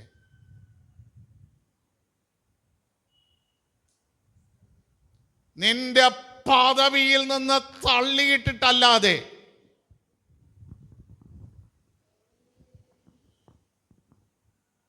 വായിച്ചേ, അവർ ഫോഷ്കിൽ ഇഷ്ടപ്പെടുന്നു. വായ് കൊണ്ട് അനുഗ്രഹിക്കുന്നു. ആ, നിനക്ക് ഞാനൊരു ഭാര്യ കിട്ടിയത് എന്തായിരുന്നാലും ഭാഗ്യം തന്നെ. നിന്റെ ഈ കഷ്ടകാലത്തൊക്കെ ഇരുന്ന് അന്വേഷിക്കല്ലേ ചെയ്യണം. ഇവളെ ഈ ചാട്ടം ഞാൻ നിർത്തി തന്നില്ലെങ്കിൽ.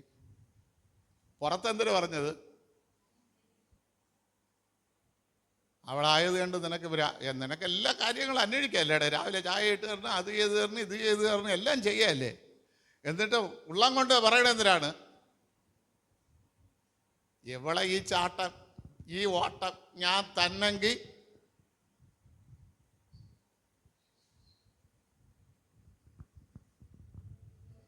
ഇങ്ങനെയുള്ള ജനത്തിന്റെ ഇടയിൽ നിന്ന് എന്റെ ജനത്തെ കാക്കണം. ഇവർ വരരുത്, ഇവർ എൻ്റെ വീട്ടിൽ വരരുത്, എൻ്റെ ജനത്തിൻ്റെ വീട്ടിൽ വരരുത്.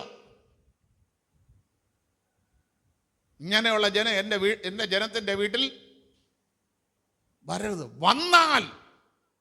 വന്നാൽ ഗലാത്യ ലേഖനോട് 1-ാം അധ്യായം 10-ാം വാക്യം തൊട്ട് വായിര്.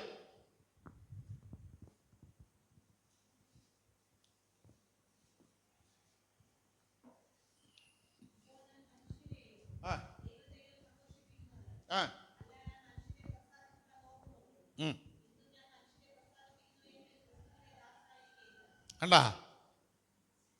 ഹലോ, പിടികിട്ടിയാ? എപ്പോഴാ ഒരു മനുഷ്യൻ ക്രിസ്തുവിൻ്റെ ദാസനായി മാറുന്നത്?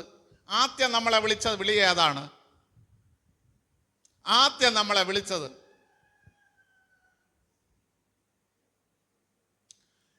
വേണ്ട, നമ്മളെ വിളിച്ച വിളി പോട്ടെ. പൗലൂസ് തിമോത്തിയോസിനെ വിളിച്ച വിളി എന്താണ്? ആദ്യം വിളിച്ച വിളി മകനെ എന്ന് വിളിച്ചിട്ട് കൊടുത്ത ഉത്തരവാദിത്വം എന്താണ്? വായര് 2 തിമോത്തിയോസിന്റെ ലേഖനം 2-ാം അധ്യായം 1 തൊട്ട് വായര്. 1, നീ ക്രിസ്തുയേശുവിലുള്ള കൃപയാൽ ശക്തിപ്പെടണം.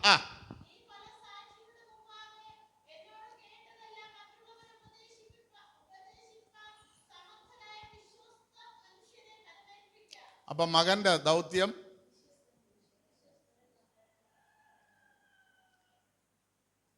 ശലോമോന് രഹബയാം എന്ന് പറഞ്ഞൊരു ഉപമ ഉണ്ടായിരുന്നു. അവൻ വിശ്വസ്തനാകാത്തതുകൊണ്ട് രഹബയാമിനെ കപ്പിച്ച് അവൻ എന്ത് ചെയ്ത് കാളക്കുട്ടിയെ വാർത്തുണ്ടാക്കി. പിടികിട്ടിയ? നമ്മൾ ഒരു സഭ വെച്ച്, സഭയിലൊന്ന് നമ്മളെ കുടുംബത്തിലുള്ളവർ വന്നെങ്കിൽ എൻ്റെ അപ്പ ഇതാണ് ചെയ്തത്, എൻ്റെ അപ്പ ഇത്രയും വിശുദ്ധിയിലാണ്, എൻ്റെ അപ്പ ഇത്രയും വേർപാടിലാണ് ജീവിച്ചത്, അങ്ങനെയൊക്കെ പറഞ്ഞ് അപ്പൻ്റെ പാത പിന്തുടരാൻ മറ്റൊരുത്തം വന്ന് കയറുമ്പോൾ നിങ്ങൾ പിടികിട്ടിയ? ഹലോ, പിടികിട്ടിയ? ആ പാത മാറും. മാറിയിട്ട് അവൻ്റെ ഇഷ്ടത്തിന് എന്ത് ചെയ്യാന്ന് പറഞ്ഞു. കാളക്കുട്ടിയും സ്വർണ്ണക്കുട്ടിയൊക്കെ വാർത്തു വയ്ക്കാൻ തുടങ്ങും. എൻ്റെ മോൻ 8-ാം ക്ലാസ് തൊട്ട് പ്രസംഗിക്കാൻ തുടങ്ങിയതാണ്. 8-ാം ക്ലാസ് തൊട്ട് ആദ്യ സൺഡേ സ്കൂളിന് പ്രൈസ് വാങ്ങുന്നത് അവനാണ്. ഇരിക്കാൻ തുടങ്ങി. അപ്പോൾ ആദ്യ ദിവസം 10-ാം ക്ലാസ്സിലെത്തിയപ്പോൾ ഉപവാസ പ്രാർത്ഥനയ്ക്ക് പ്രസംഗിക്കാൻ തുടങ്ങിയപ്പോൾ ഓരോരുത്തരും പറഞ്ഞു, നമ്മളെ സെക്രട്ടറി യേശുദാസ് പാസ്റ്റർ പോലും പറഞ്ഞു, അപ്പനെ വാർത്ത് വെച്ചിട്ടുണ്ട് മോൻ എന്ന് പറഞ്ഞു. അപ്പോൾ നമ്മളെ പ്രസംഗം തന്നെ നമ്മളെ മക്കൾ എന്ത് ചെയ്യണം? അല്ലാതെ വല്ലവൻ്റെ അല്ല. നിങ്ങൾ പിടികിട്ടിയ? ആ വേർപാട് വിശുദ്ധിയിലേക്ക് അവർ നിൽക്കണം. 2-ാമത്തെ വിളി എന്താണ്? മകനായി. അത് ഉത്തരവാദിത്വം പൂർണ്ണമായാൽ അടുത്തെന്താണ്? പഠനാവുമ്പോൾ നിങ്ങളൊന്നും ചിന്തിച്ച പഠനാവുമ്പോൾ ഇന്ത്യ പാകിസ്ഥാനും നമ്മൾ യുദ്ധം നടന്ന് മുറിവേക്കണത് മോദിക്കാ? ഭടന്മാർക്ക്.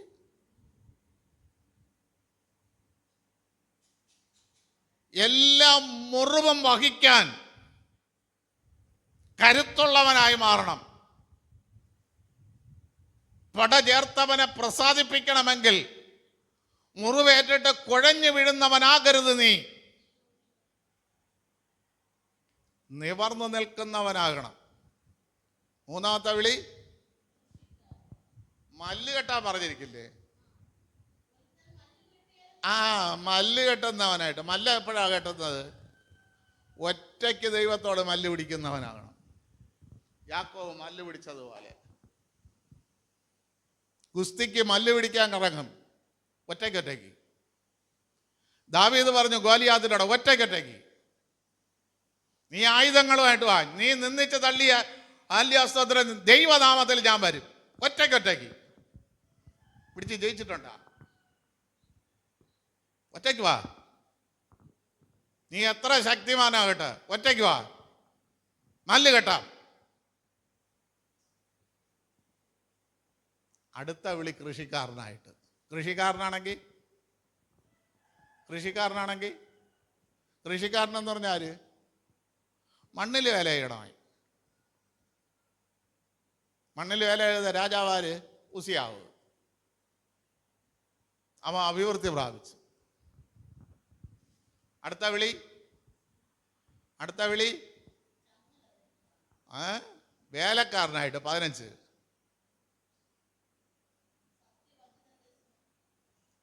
നല്ല വേലക്കാരനായിട്ട് സത്യവചനത്തെ 15-ാം വാക്യം വായിച്ചേ.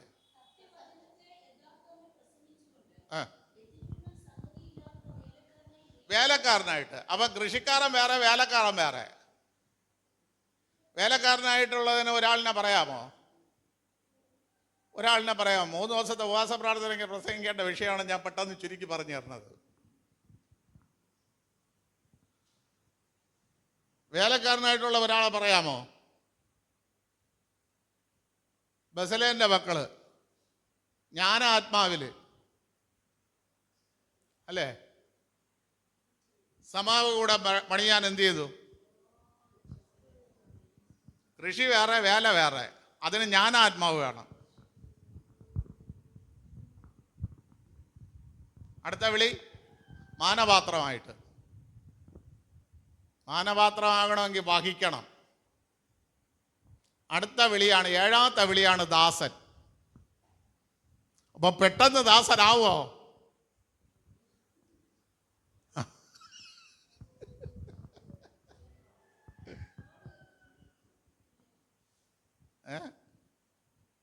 എല്ലാവർക്കും പുച്ഛമാണ് ദാസൻ എന്ന് പറയുമ്പം.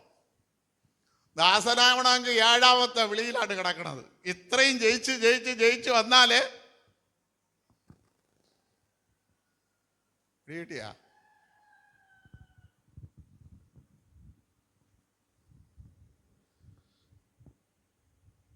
ഹല്ലേലൂയ, സ്തോത്രം. ഇവിടെ പൗലോസ് പറയുന്ന ഗലാത്യ ലേഖനം 1:10 വായിക്കുമ്പോൾ, ഇപ്പോൾ ഞാൻ ദൈവത്തെയോ വായിച്ചേ സന്തോഷിപ്പിക്കുന്നത്, മനുഷ്യനെ പ്രസാദിപ്പിക്കാൻ നോക്കിയാൽ നാം ദൈവത്തിൻ്റെ ദാസനാവൂല. പിടികിട്ടിയ? ഇവരെ കാത്തോളണം. ഇവർ മനുഷ്യരെ പ്രസാദിപ്പിക്കുന്നവനാകരുത്.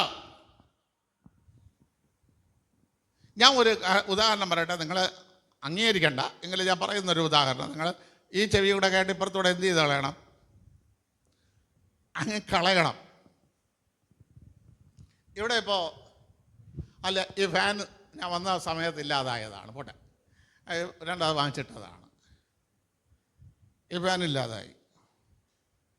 ആ സമയത്ത് ഞാൻ പറയണേ ഈ ഫാൻ മാറ്റിടണമെന്ന് പറഞ്ഞു. അപ്പോഴാണ് നിങ്ങളെല്ലാരെങ്കിലും 2500 രൂപ ദശാംശവും കൊണ്ടുവന്നത്. അപ്പം നിങ്ങൾ വിചാരിക്കുകയാണ്, പാസ്റ്റർ ഫാൻ മാറ്റിടാൻ പറഞ്ഞല്ല, ഇനിയിപ്പോൾ ദശാംശം വയ്ക്കട്ടെ, എവിടെ എന്ത് ചെയ്യാം? നിങ്ങൾ ആരെ പ്രസാദിപ്പിച്ച്? എന്നെ പ്രസാദിപ്പിച്ച്, ദൈവത്തെ പ്രസാദിപ്പിച്ചില്ല.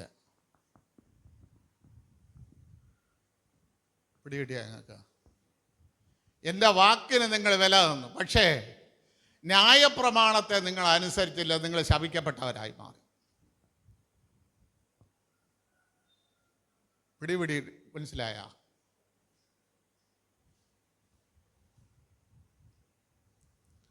ന്യായപ്രമാണം അനുസരിച്ചില്ല എങ്കിൽ നീ ശപിക്കപ്പെട്ടവനാ. അപ്പൊ അതിലേക്ക് പോകരുത്. ഹല്ലേലൂയ, സ്തോത്രം. ഇവിടെ മനുഷ്യരെ പ്രസാദിപ്പിക്കുന്നവനാണെങ്കിൽ നിനക്ക് ദൈവത്തിന്റെ ദാസനായി ഇരിപ്പാൻ കഴിയുകയില്ല. ഹല്ലേലൂയ, സ്തോത്രം. നിനക്ക് ദൈവത്തിന്റെ ദാസനായി ഇരിക്കണമെങ്കിൽ, ഹല്ലേലൂയ, സ്തോത്രം, യോഹന്നാന്റെ സുവിശേഷത്തിലേക്ക് മടങ്ങി വന്ന 17-ാം അധ്യായത്തിന്റെ 11-ാം വാക്യം വായിച്ച.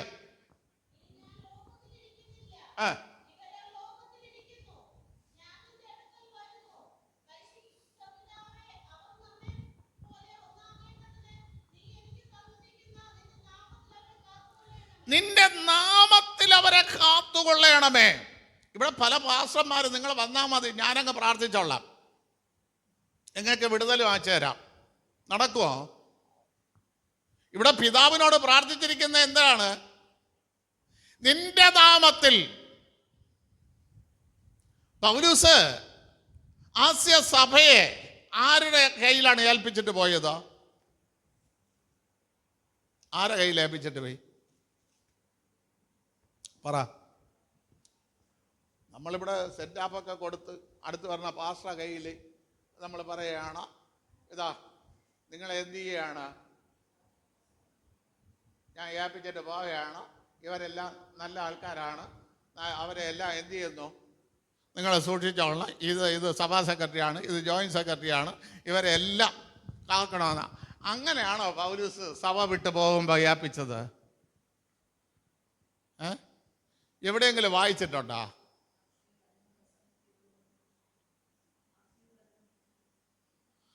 വചനം പ്രസംഗിക്കുന്ന പരിശുദ്ധാത്മാവ് പറഞ്ഞ് അങ്ങനെ മാറിപ്പോയി. പക്ഷേ ആ വ്യക്തിയാണ്, ആ മക്കതോനിയയിലെ വ്യക്തിയാണ് പൗലോസിൻ്റെ അവസാനം വരെയുണ്ട്. പ്രവൃത്തിയുടെ പുസ്തകം 28-ലുമുണ്ട്. അതെ, അതല്ല, നിങ്ങളെടുത്ത പ്രവൃത്തിയുടെ പുസ്തകം 20-ാം അധ്യായം എടുത്ത, ഇവിടെ ഒരു വിടവാങ്ങൽ ചടങ്ങ് നടക്കുകയാണ്. അതിൻ്റെ 30-ാം വാക്യം തൊട്ടൊന്ന് വായിച്ചേ.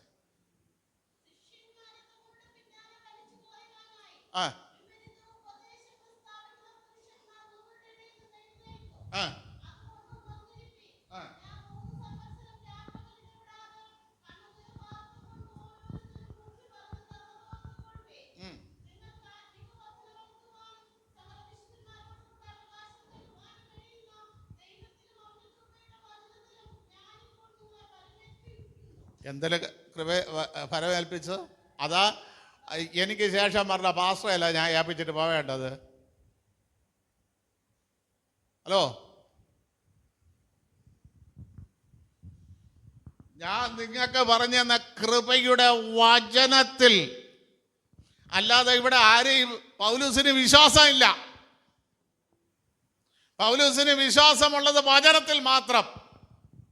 ആ വചനത്തിൽ എന്ത് ചെയ്തു?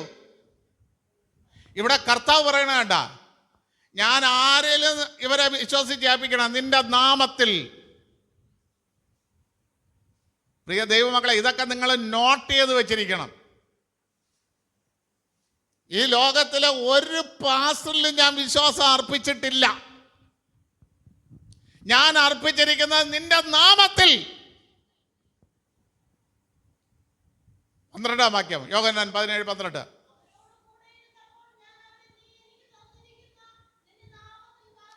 കണ്ട, കർത്താവ് എങ്ങനെ കാത്തോണ്ടിരുന്ന? പിതാവിന്റെ നാമത്തിൽ, അല്ലാതെ സ്വന്തം ശക്തിയിലല്ല കാത്തോണ്ടിരുന്നത്. സ്വന്തം ശക്തിയിൽ ആരെയും കാക്കാൻ എനിക്ക് കഴിയില്ല.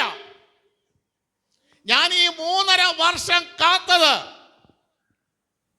നിന്റെ നാമത്തിലായിരുന്നു. നിന്റെ നാമത്തിൽ ഞാൻ കാത്തുകൊണ്ടിരുന്നു. ഞാൻ പറയാം പ്രിയങ്ങളെ, ഇവിടെ ഞാൻ എത്ര ദിവസമായിരുന്നാലും എൻ്റെ ശക്തിയിൽ നിങ്ങൾ ആരെയും സൂക്ഷിക്കാൻ എനിക്ക് കഴിയില്ല. അങ്ങനത്തെ ഒരു ധാരണയും എനിക്കില്ല. കർത്താവ് സൂക്ഷിച്ചാലേ ഉള്ളൂ. മനസ്സിലായ? അതുകൊണ്ട് 15 യോഹന്നാന്റെ സുവിശേഷം 15-ാം അധ്യായം ഒന്നെടുത്ത് അതിൻ്റെ 10-ാം വാക്യം തൊട്ടൊന്ന് വായിച്ചേ.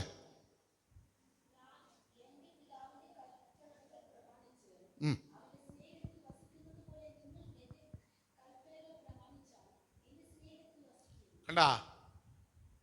അപ്പൊ ദുഷ്ടൻ ചെയ്യണത് എന്താണ്? കൽപ്പന അനുസരിക്കാതെ വണ്ണം ഇവരെ തെറ്റിച്ച് കളയും. അപ്പൊ ഇവരെന്ത് ചെയ്യണം? കൽപ്പന അനുസരിച്ച് കർത്താവിൻ്റെ സ്നേഹത്തിൽ, കൽപ്പന അനുസരിക്കാത്ത ഒരു വ്യക്തിക്കും കർത്താവിൻ്റെ സ്നേഹത്തിൽ വസിക്കാൻ കഴിയില്ല. ഇവിടെ കർത്താവ് പറയുകയാണ്, ഞാൻ നിന്റെ കൽപ്പന അനുസരിച്ച് നിന്റെ സ്നേഹത്തിൽ വസിച്ചതുപോലെ ഇവർ എൻ്റെ കൽപ്പന അനുസരിച്ച് എൻ്റെ സ്നേഹത്തിൽ ഇവർ വസിക്കണം. അതുകൊണ്ട് ഇവരെ ദുഷ്ടന്റെ കയ്യിൽ അകപ്പെടാതെ വേണം സൂക്ഷിക്കണം. അടുത്ത വാക്യം.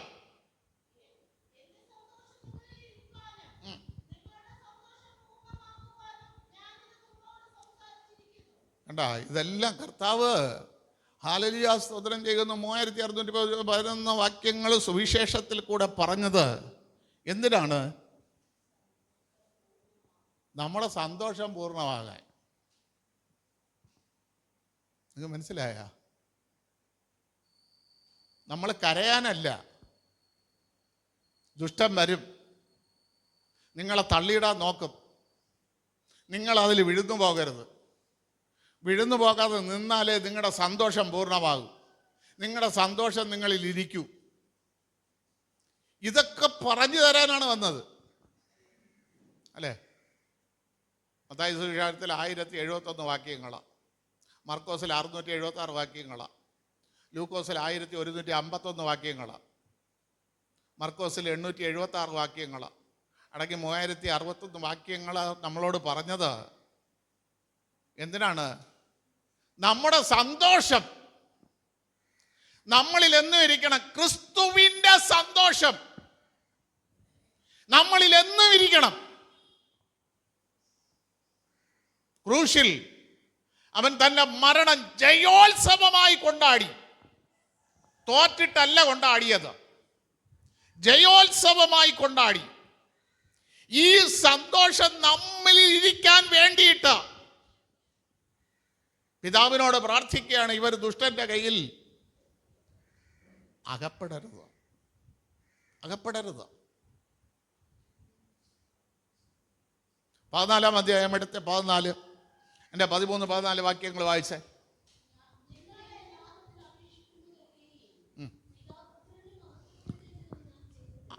അപ്പൊ നോക്കണമേ, ദുഷ്ടന്റെ കയ്യിൽ അകപ്പെട്ടില്ലെങ്കിൽ നിങ്ങൾ എൻ്റെ നാമത്തിൽ അപേക്ഷിക്കുന്നതൊക്കെയും ആരാണ് ചെയ്തു തരുന്നത്? പിതാവാണ് ചെയ്തു തരുന്നത്, പുത്രനല്ല. അതാണ് കർത്താവ് പോകാൻ സമയത്തിന് നിങ്ങൾ ഉയരത്തിലെ ശക്തി പ്രാപിക്കണമെന്ന് പറഞ്ഞ എന്താണ്? പിതാവിൻ്റെ സ്വന്തം അധികാരത്തിലിരിക്കുന്ന കാര്യങ്ങളാണ് നമ്മളെ യഥാസ്ഥാനപ്പെടുത്തുന്നതും യഥാസ്ഥാനപ്പെടുത്താത്തതും. ഇതൊന്നും എനിക്ക് ചെയ്യാനുള്ള കാര്യമല്ല. അപ്പോൾ അത് ഉയരത്തിൽ നിന്ന് എന്നെ നിങ്ങൾ എന്ത് ചെയ്യണം? പ്രാപിച്ചോളണം. അത് മനസ്സിലായ? നിങ്ങൾ എൻ്റെ നാമത്തിലാണ് അപേക്ഷിക്കുന്നതെങ്കിലും പിതാവാണ് അതെന്ത് ചെയ്യുന്നത്? ചെയ്തു തരുന്നത്, അല്ല ഞാനല്ല. അടുത്ത്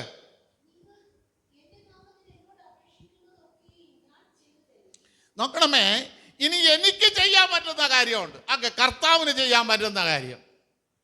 ആ കാര്യമാണ് ഇന്നലെ ഞാൻ പറഞ്ഞ യോഹന്നാന്റെ സുവിശേഷം 20-19-20 വാക്യത്തിൽ ആത്മാവിനെ കൊടുത്ത് എനിക്ക് ചെയ്യാൻ പറ്റുന്ന കാര്യം.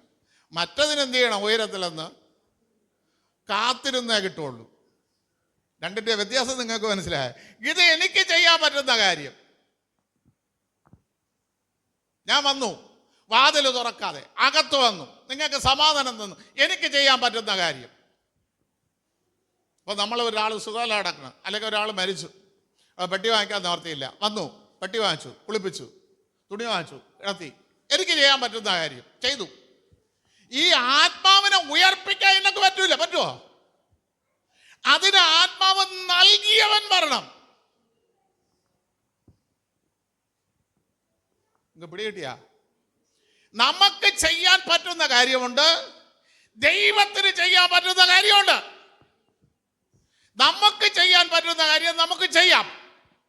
പക്ഷെ ദൈവത്തിന് ചെയ്യാൻ പറ്റുന്ന കാര്യം ഒന്നും നമ്മൾ കയറി ചെയ്യാൻ. ഇവിടെയാണ് പലപ്പോഴും എന്ത് ചെയ്തു പോണത്? നമ്മൾ പരാജയപ്പെട്ടു പോകുന്നത്. നമുക്ക് ചെയ്യാൻ കഴിയാത്ത കാര്യങ്ങളിൽ കയറി ഇടപെടുക. എന്നോട് അപേക്ഷിക്കുന്നതൊക്കെയും ഒന്നുകൂടെ വായിച്ചേ.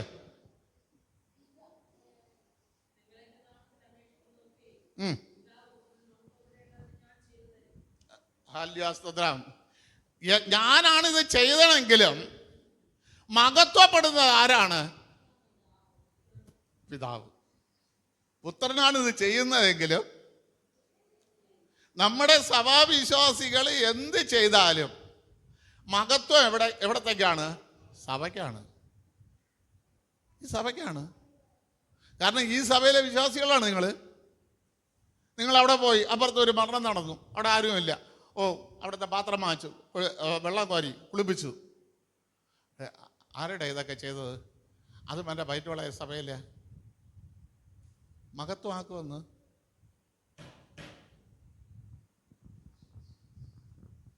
പിടികിട്ടിയാ നിങ്ങൾക്ക്?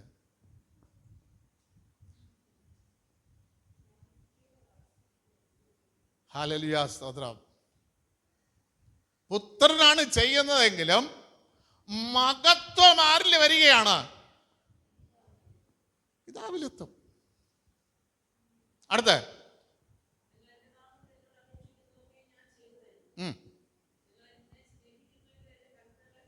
നോക്കണം. ഇതിൻ്റെ എല്ലാം നമ്മൾ ദൈവത്തെ സ്നേഹിക്കുന്നത് ആര്, സ്നേഹിക്കാത്ത ആരെന്ന് വ്യക്തമായിട്ട് നമുക്ക്. അതിന് പ്രവാചകന്മാരെ വിളിച്ചിട്ട് എന്ത് ചെയ്യണ്ട, പ്രവചിക്കൊന്നും വേണ്ട. ദൈവത്തെ സ്നേഹിക്കുന്നത് ആര്, സ്നേഹിക്കാത്തത് ആര്? ദൈവത്തെ സ്നേഹിക്കുന്നവൻ ദൈവത്തിൻ്റെ കൽപ്പനകളെ അനുസരിക്കും. അല്ലാത്തവൻ അനുസരിക്കില്ല. അവൻ വന്നിട്ട് എന്ത് ചെയ്യും? നമുക്കറിയാം, കർത്താവ് ഒരു ഉപമ പറഞ്ഞു. 2 മക്കളുണ്ടായിരുന്നു. ആ മക്കളോട് മൂത്തവൻ്റെ അടുത്ത് പറഞ്ഞ്, നീ വയലിലൊന്ന് പോകണം, ചെന്ന് ആ വയലിലെ കാര്യങ്ങളൊക്കെ എന്ത് ചെയ്യണം. അവൻ പറഞ്ഞു, എനിക്കിപ്പം പറ്റൂല, എനിക്ക് വേറെ കാര്യം ഉണ്ട്. രണ്ടാമത്തവൻ്റെ അടുത്ത് പറഞ്ഞു. രണ്ടാമത്തെ പറഞ്ഞു, ഇപ്പം പോവാം. അവൻ പെയ്യില്ല. മൂത്തവൻ സ്വപ്പം കഴിഞ്ഞപ്പോൾ എന്ത് ചെയ്ത് നോക്കി, അയ്യോ അപ്പം പറഞ്ഞതല്ലേ, അവൻ പോയി. അപ്പം ദൈവം ചോദിച്ച ഒരു ചോദ്യമാണ്, ഈ 2 മക്കളിൽ ആരാണ് പിതാവിൻ്റെ ഇഷ്ടം? മനസ്സിലായോ നിങ്ങൾക്ക്? ഇതുപോലെയാണ് വിശ്വാസികൾ. അവ അങ്ങനെ പറഞ്ഞോട്ടിരിക്കുന്നു, നിനക്ക് വേറെ ജോലി ചെയ്യുന്നില്ല, കറണ്ട് ബില്ല് അവിടെ കിടക്കട്ടെ. അവ അങ്ങനെ പലതും പറഞ്ഞാൽ നമുക്കെന്തരും ഇവിടെ ദേശാംശം അവിടെ കിടക്കട്ടെ. അവൻ പറഞ്ഞ നമുക്കെവിടെ എന്തിന്? കൽപ്പന അനുസരിക്കുന്നതിൽ നിന്ന് അറിയാം നീ ദൈവത്തെ സ്നേഹിക്കുന്നുണ്ടോ എന്ന്. മനസ്സിലായ? നമ്മളൊരു വീട്ടിലൊരു ഫംഗ്ഷൻ വയ്ക്കുന്നു. 6 മണിക്ക് എൻ്റെ മോൻ്റെ ബർത്ത്ഡേ. 6 മണി. പാസ്റ്റർ എന്ത് ചെയ്തു? 6 മണിക്ക് പ്രാർത്ഥിക്കാൻ ക്ഷണിച്ചു. എൻ്റെ മോൻ്റെ ബർത്ത്ഡേക്ക് 6 മണിക്ക് പ്രാർത്ഥിക്കാൻ ക്ഷണിച്ചു. ആരൊക്കെ ആ വീട്ടിൽ കാണും? 6 മണിയായി. 6 മണിക്ക് മുമ്പേ പരം വിട്ട് പ്രാർത്ഥനയ്ക്ക് വന്ന ദൈവദാസനെയും കാത്ത് 6ന് 10 മിനിറ്റെങ്കിലും കിടക്ക വിട്ട് ആ കുടുംബത്തിൽ ആ മോനെ, എൻ്റെ മോനെ ഞാൻ സ്നേഹിക്കുന്നെങ്കിൽ ഞാനുണ്ടാകും, എൻ്റെ ഭാര്യ ഉണ്ടാകും, അവൻ്റെ ഭാര്യ അവനെ സ്നേഹിക്കുന്നെങ്കിൽ അവളുണ്ടാകും, അവൻ്റെ കുഞ്ഞ് സ്നേഹിക്കണമെങ്കിൽ അവൻ്റെ കുഞ്ഞും 6ന് 10 മിനിറ്റിന് മുമ്പെങ്കിലും പരമ്പിൽ കാണും. നിങ്ങൾക്ക് മനസ്സിലായ? ഇത് ജന്മദിനം ഒരു പ്രാർത്ഥന വെച്ച് അത് കുഴപ്പം തരും.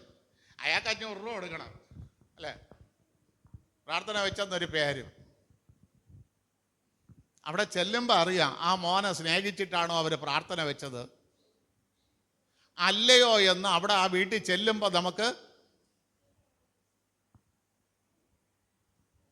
സ്നേഹിക്കുന്നവരെ സ്നേഹിക്കാത്തവരെ അവരുടെ പ്രവൃത്തി കണ്ട് നമുക്ക് തിരിച്ചറിയാമെന്ന്. പ്രവൃത്തിയിൽ കൂടെ അറിയാം. നമ്മളിപ്പം സിയയ്ക്ക് ബർത്ത്ഡേ വന്നാൽ സിയെ കുളിപ്പിക്കാൻ അവൾക്കിപ്പോൾ അറിയില്ല. അപ്പനും അമ്മയും മോളെ സ്നേഹിക്കുന്നുണ്ടെങ്കിൽ അവളെ പ്രാർത്ഥനയ്ക്ക് അരമണിക്കൂറിന് മുമ്പേ കുളിപ്പിച്ച് റെഡിയാക്കി ശുദ്ധീകരിച്ച് പാസ്റ്റർ വന്ന് തലയിൽ കൈവച്ച് അല്ലെങ്കിൽ വചനത്തിൽ കൂടെ അവൾക്ക് പ്രാർത്ഥിക്കുന്നവരെ അവളെ വിശുദ്ധിയിൽ സൂക്ഷിച്ച് നിർത്തേണ്ട ഉത്തരവാദിത്വം മാതാപിതാക്കൾക്കാ.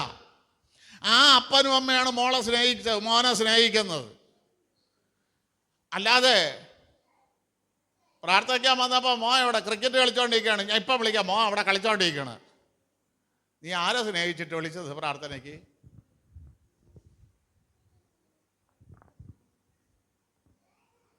മനസ്സിലായ? ഇവിടെ എഴുതിയിരിക്കുന്നു, ഒന്നുകൂടെ വായിച്ചേ, യോഹന്നാൻ 10.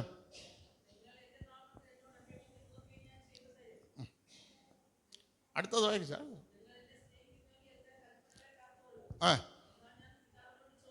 എന്നാൽ നിങ്ങൾ എൻ്റെ കൽപ്പനകളെ കാത്തുകൊള്ളുമ്പോഴാണ് ഞാൻ നിങ്ങൾക്ക് വേണ്ടി പിതാവിനോട് അപേക്ഷിക്കാൻ തുടങ്ങുന്നത്.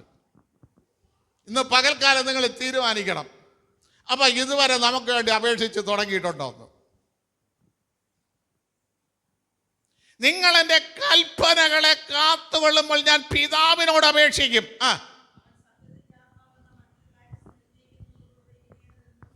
കേട്ടാ?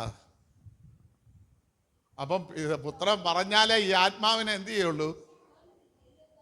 തരുള്ളൂ. ഇല്ലെങ്കിൽ തന്നത് ആര് തന്നു? പിതാവ് പറയാതെ, പുത്രൻ പറയാതെ ആത്മാവിനെ അയച്ചു കൊടുത്തവരുണ്ട്. പുത്രൻ പറയാതെ അയച്ചു കൊടുത്ത് ശൗലിനെ അയച്ചു കൊടുത്തു, ദുരാത്മാവ്. മീകാ പ്രവാചകന് ആഗാബ് രാജാവ് യുദ്ധത്തിന് പോയപ്പോൾ 400 പ്രവാചകന്മാർക്ക് അയച്ചു കൊടുത്തു പോഷ്കിൻ്റെ ആത്മാവ്. പുത്രൻ പറഞ്ഞിട്ടയക്കുന്ന ആത്മാവ് മാത്രമേ എന്തുള്ളൂ? സത്യത്തിൻ്റെ ആത്മാവുള്ളൂ. നിങ്ങൾക്ക് ഇതത്രയും ഞാൻ വിശദമായിട്ട് പറഞ്ഞു തരണം. നിങ്ങൾ മനസ്സിലാക്കണം ആരെ കയ്യിലിരിക്കുന്ന ആത്മാവാണ് പോഷ്കിൻ്റെ ആത്മാവ്, ദുരാത്മാവ് എന്നൊക്കെ നിങ്ങൾ മനസ്സിലാക്കണം. കൽപ്പന അനുസരിക്കാത്തവൻ്റെ മുമ്പിൽ, പഴയ നിയമത്തിലെ 10 കൽപ്പനയെങ്കിലും അനുസരിക്കാത്തവൻ്റെ മുമ്പിൽ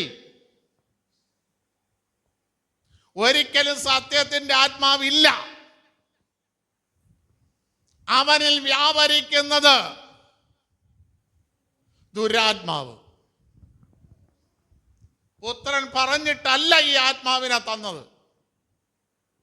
ഞാൻ പിതാവിനോട് ചോദിക്കും, പിതാവ് നിങ്ങൾക്ക് സത്യത്തിൻ്റെ ആത്മാവിനെ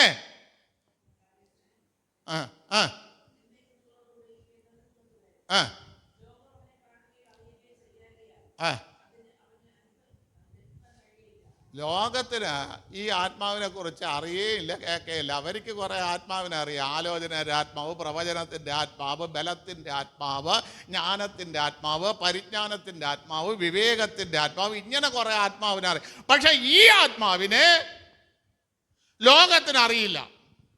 കാരണം ലോകത്തിന് അറിയണമെങ്കിൽ കർത്താവിൻ്റെ കൽപ്പന ഇവൻ അനുസരിക്കണം.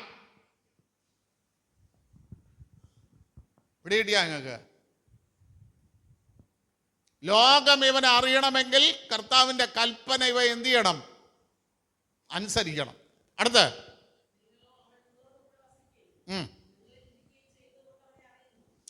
നമ്മളവിടെ വസിക്കുമ്പോൾ നമ്മൾ അറിയും. നമ്മളിലിരിക്കുന്ന ആത്മാവ്, ഞാൻ കൽപ്പന അനുസരിച്ചിട്ടാണ്. കൽപ്പന അനുസരിക്കുന്ന ഒരു വ്യക്തി ആരാധന തുടങ്ങുന്നതിന് 1/2 മണിക്കൂറിന് മുമ്പേ പള്ളിക്കകത്ത് വരും. 1/2 മണിക്കൂറിന് മുമ്പേ പള്ളിക്കകത്ത് വരും. 2, നമ്മൾ സ്തോത്രം കാണിക്കാൻ ഇടാന്ന് പറഞ്ഞിട്ടല്ലേ വെറും കൈയോടെ ദൈവസന്നിധിയിൽ വരരുത്. വന്ന ഉടനെ എന്ത് ചെയ്യും? ഇത് നമ്മൾ എണീറ്റ് എല്ലാവരും എണീക്കും. നമുക്ക് ഒരു പാട്ട് പാടുമ്പോൾ സ്തോത്ര കാണിക്കടാ കിഴിയണം. മറ്റേ വന്നോടനെ കൊണ്ടുവന്ന് ഇട്ടിട്ട് ചെന്നിരിക്കും. കാര്യം വചനം പറയുന്ന വെറും കൈയോടെ ദൈവസന്നിധിയിൽ ഇത് കാണിക്കുക. പിന്നെ കൈക്കുറുക പുരോഹിതൻ്റെ കൂലി ദശാംശം വന്ന ഉടനെ കൊണ്ടുവച്ചിട്ട് ചെന്നിരിക്കും. കൽപ്പന അനുസരിക്കുന്നവർ. ഇത് ചെയ്യാതെ വന്നിരുന്നത് കൊണ്ട് എന്നൊക്കെ പറയുന്നത് പിത്രം ചോദിച്ച ആത്മാവല്ല ഇവരെ വ്യാപരിക്കുന്നത്. പിന്നെ ആര് ചോദിച്ച ആത്മാവ്? ആഗാവ് പ്രവചിക്കാൻ വിളിച്ചപ്പോൾ അയച്ചു കൊടുത്ത ആത്മാവ്, പോഷ്കിൻ്റെ ആത്മാവ്.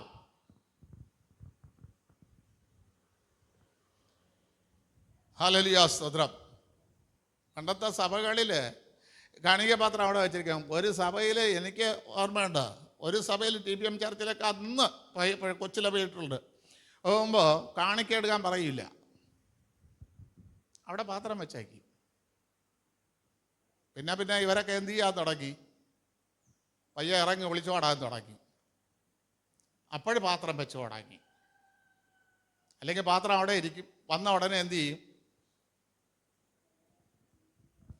ഇത് ചോദിച്ചിട്ടിടേണ്ടതല്ല, ഇത് കൽപ്പനയാ. ആണോ?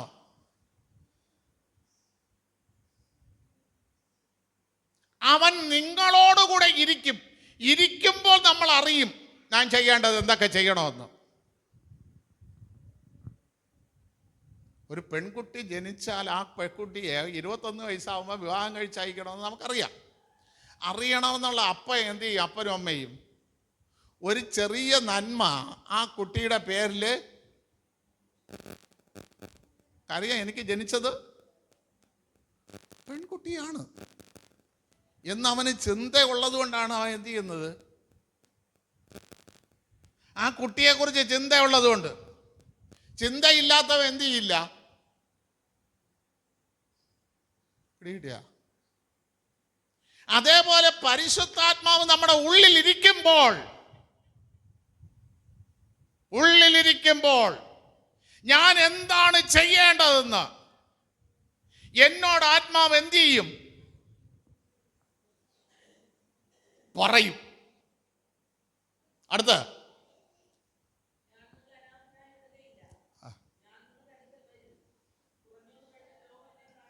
മതി. ഞാൻ നിങ്ങളെ മനസ്സിലായി. അപ്പോൾ ആരെയാണ് നമ്മൾ പ്രാർത്ഥിക്കുമ്പോഴൊക്കെ പലരും എടുത്ത് വാക്യം പറഞ്ഞ് പ്രാർത്ഥിക്കും. കർത്താവെ നീ ഞങ്ങളെ അനാഥരായി വിടില്ല എന്ന് പറഞ്ഞിട്ടുണ്ട്. കർത്താവെ ഞാൻ നിങ്ങളെ വിടരുതെന്ന്, ഞാൻ അനാഥരാണ് കർത്താവെ എന്നെ വിട്ടുകളയല്ലേ എന്നൊക്കെ പ്രാർത്ഥിക്കും. അപ്പം കർത്താവ് പറഞ്ഞത് വേണ്ട, ആരെ വിടൂല അന്ന് അനാഥരായി? എൻ്റെ കൽപ്പന അനുസരിക്കുന്നവനെ. കൽപ്പന അനുസരിക്കുക. ദുഷ്ടന്റെ കയ്യിൽ നിന്നെ അകപ്പെടാതെ വേണം കാത്തുകൊള്ളാൻ എൻ്റെ ദൈവമുണ്ട്. പഴയ നിയമത്തിൽ ഒരുപാട് വാക്യങ്ങളുണ്ട്, അതൊന്നും ഞാൻ ഇപ്പോൾ എടുക്കുന്നില്ല. ഹല്ലേലൂയ, സ്തോത്രം. ലേവിയെ പറഞ്ഞ് അപ്പൻ ശപിച്ചു അല്ലേ? അപ്പൻ ശപിച്ച ഒരു വ്യക്തിയാണ് ആര്? ലേവി. യഹോവയുടെ പക്ഷത്ത് ആരുണ്ട്? അവരെൻ്റെ അടുക്കൽ വരികയെന്ന് പറഞ്ഞപ്പോൾ ഇവർ കയറി ചാടി വീഴുന്ന എന്ത് ചെയ്ത്? ലേവി കയറി യഹോവയുടെ പക്ഷത്ത് നിന്നു. പക്ഷത്ത് നിന്നപ്പോൾ അവൻ ആരെയൊക്കെ വെറുക്കേണ്ടി വന്നു? ആരെയൊക്കെ അവന് വെറുക്കേണ്ടി വന്നു? അവൻ വാളെടുത്ത് അങ്ങോട്ട് വെട്ടി മറ്റ് 11 ഗോത്രങ്ങളിലുള്ള. മോശ ലേവിയെ അനുഗ്രഹിക്കുമ്പോൾ ആവർത്തന പുസ്തകം ആ വാക്യം കൂടെ ഒന്ന് വായിച്ച 33-ാം അധ്യായം 9, 10, 11 വാക്യങ്ങൾ ലേവിയെ അനുഗ്രഹിക്കുന്ന വാക്കാ.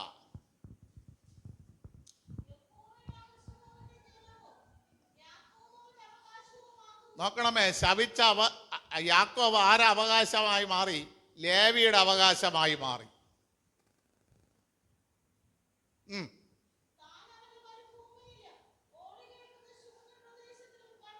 കണ്ട? ആരെ കണ്ട്? ലേവിയ കുടുംബത്തെ. ചുറ്റി, മറ്റേ 11 ഗോത്രങ്ങളെ അല്ല. ആ ആ ഉം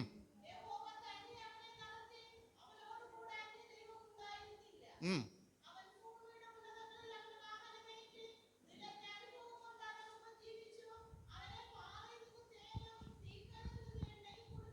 ഉം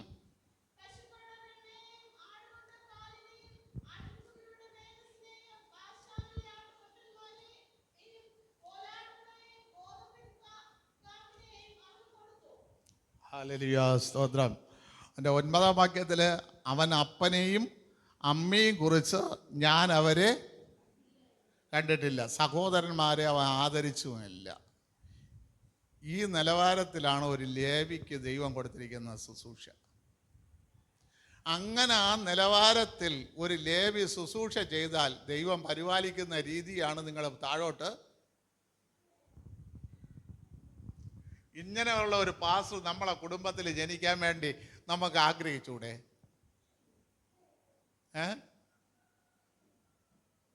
എന്താ ഇന്നാണ് ഈ വാക്യം കണ്ടതെന്ന് തോന്നുന്നത് തന്നെ. കർത്താവേ, ഇങ്ങനെയുള്ളൊരു മോൻ എനിക്കുണ്ടാകണമേ എന്ന് ദൈവം പരിപാലിക്കുന്ന, ദൈവം സ്നേഹിക്കുന്ന, ദൈവം മേൽത്തരമായ ഗോതമ്പ് കൊണ്ട് പോഷിപ്പിക്കുന്ന, തീക്കൽ പാറയിൽ നിന്ന് വെള്ളം കൊടുക്കുന്ന, ഇതാണ് ലേവി. ഇന്ന് പകൽക്കാലം പ്രിയ ദൈവമക്കളെ, കർത്താവ് പ്രാർത്ഥിച്ചു, ദുഷ്ടൻ്റെ കയ്യിൽ അകപ്പെടാതെ വണ്ണം കാത്തുകൊള്ളണമേ. ഈ അനുഗ്രഹത്തിനാണ് നമ്മെ വിളിച്ചത്. ഈ അനുഗ്രഹം നമ്മൾ പ്രാപിക്കണമെങ്കിൽ ദുഷ്ടൻ്റെ കയ്യിൽ അകപ്പെടാതെ വേണം നമ്മൾ ആയിരുന്നേ മതിയാവും. ഇന്ന് പകൽക്കാലം അതിനായിട്ട് ദൈവം സഹായിക്കട്ടെ. എല്ലാ കണ്ണുകളും അടച്ചാട്ടെ. എല്ലാ കണ്ണുകളും അടച്ചുകൊണ്ട് പറ, ദൈവമേ, ദുഷ്ടൻ്റെ കയ്യിൽ എന്നെ അകപ്പെടാതെ വേണം, ദുഷ്ടൻ്റെ കയ്യിൽ എന്നെ അകപ്പെടാതെ വേണം എന്നെ സൂക്ഷിക്കുവാൻ, എന്നെ പരിപാലിക്കുവാൻ ഈ പകൽക്കാലം അങ്ങയുടെ സാന്നിധ്യം എൻ്റെ മേൽ ഇറങ്ങി വരണമേ എന്ന് നമുക്ക് ദൈവത്തോട് പ്രാർത്ഥിക്കാം.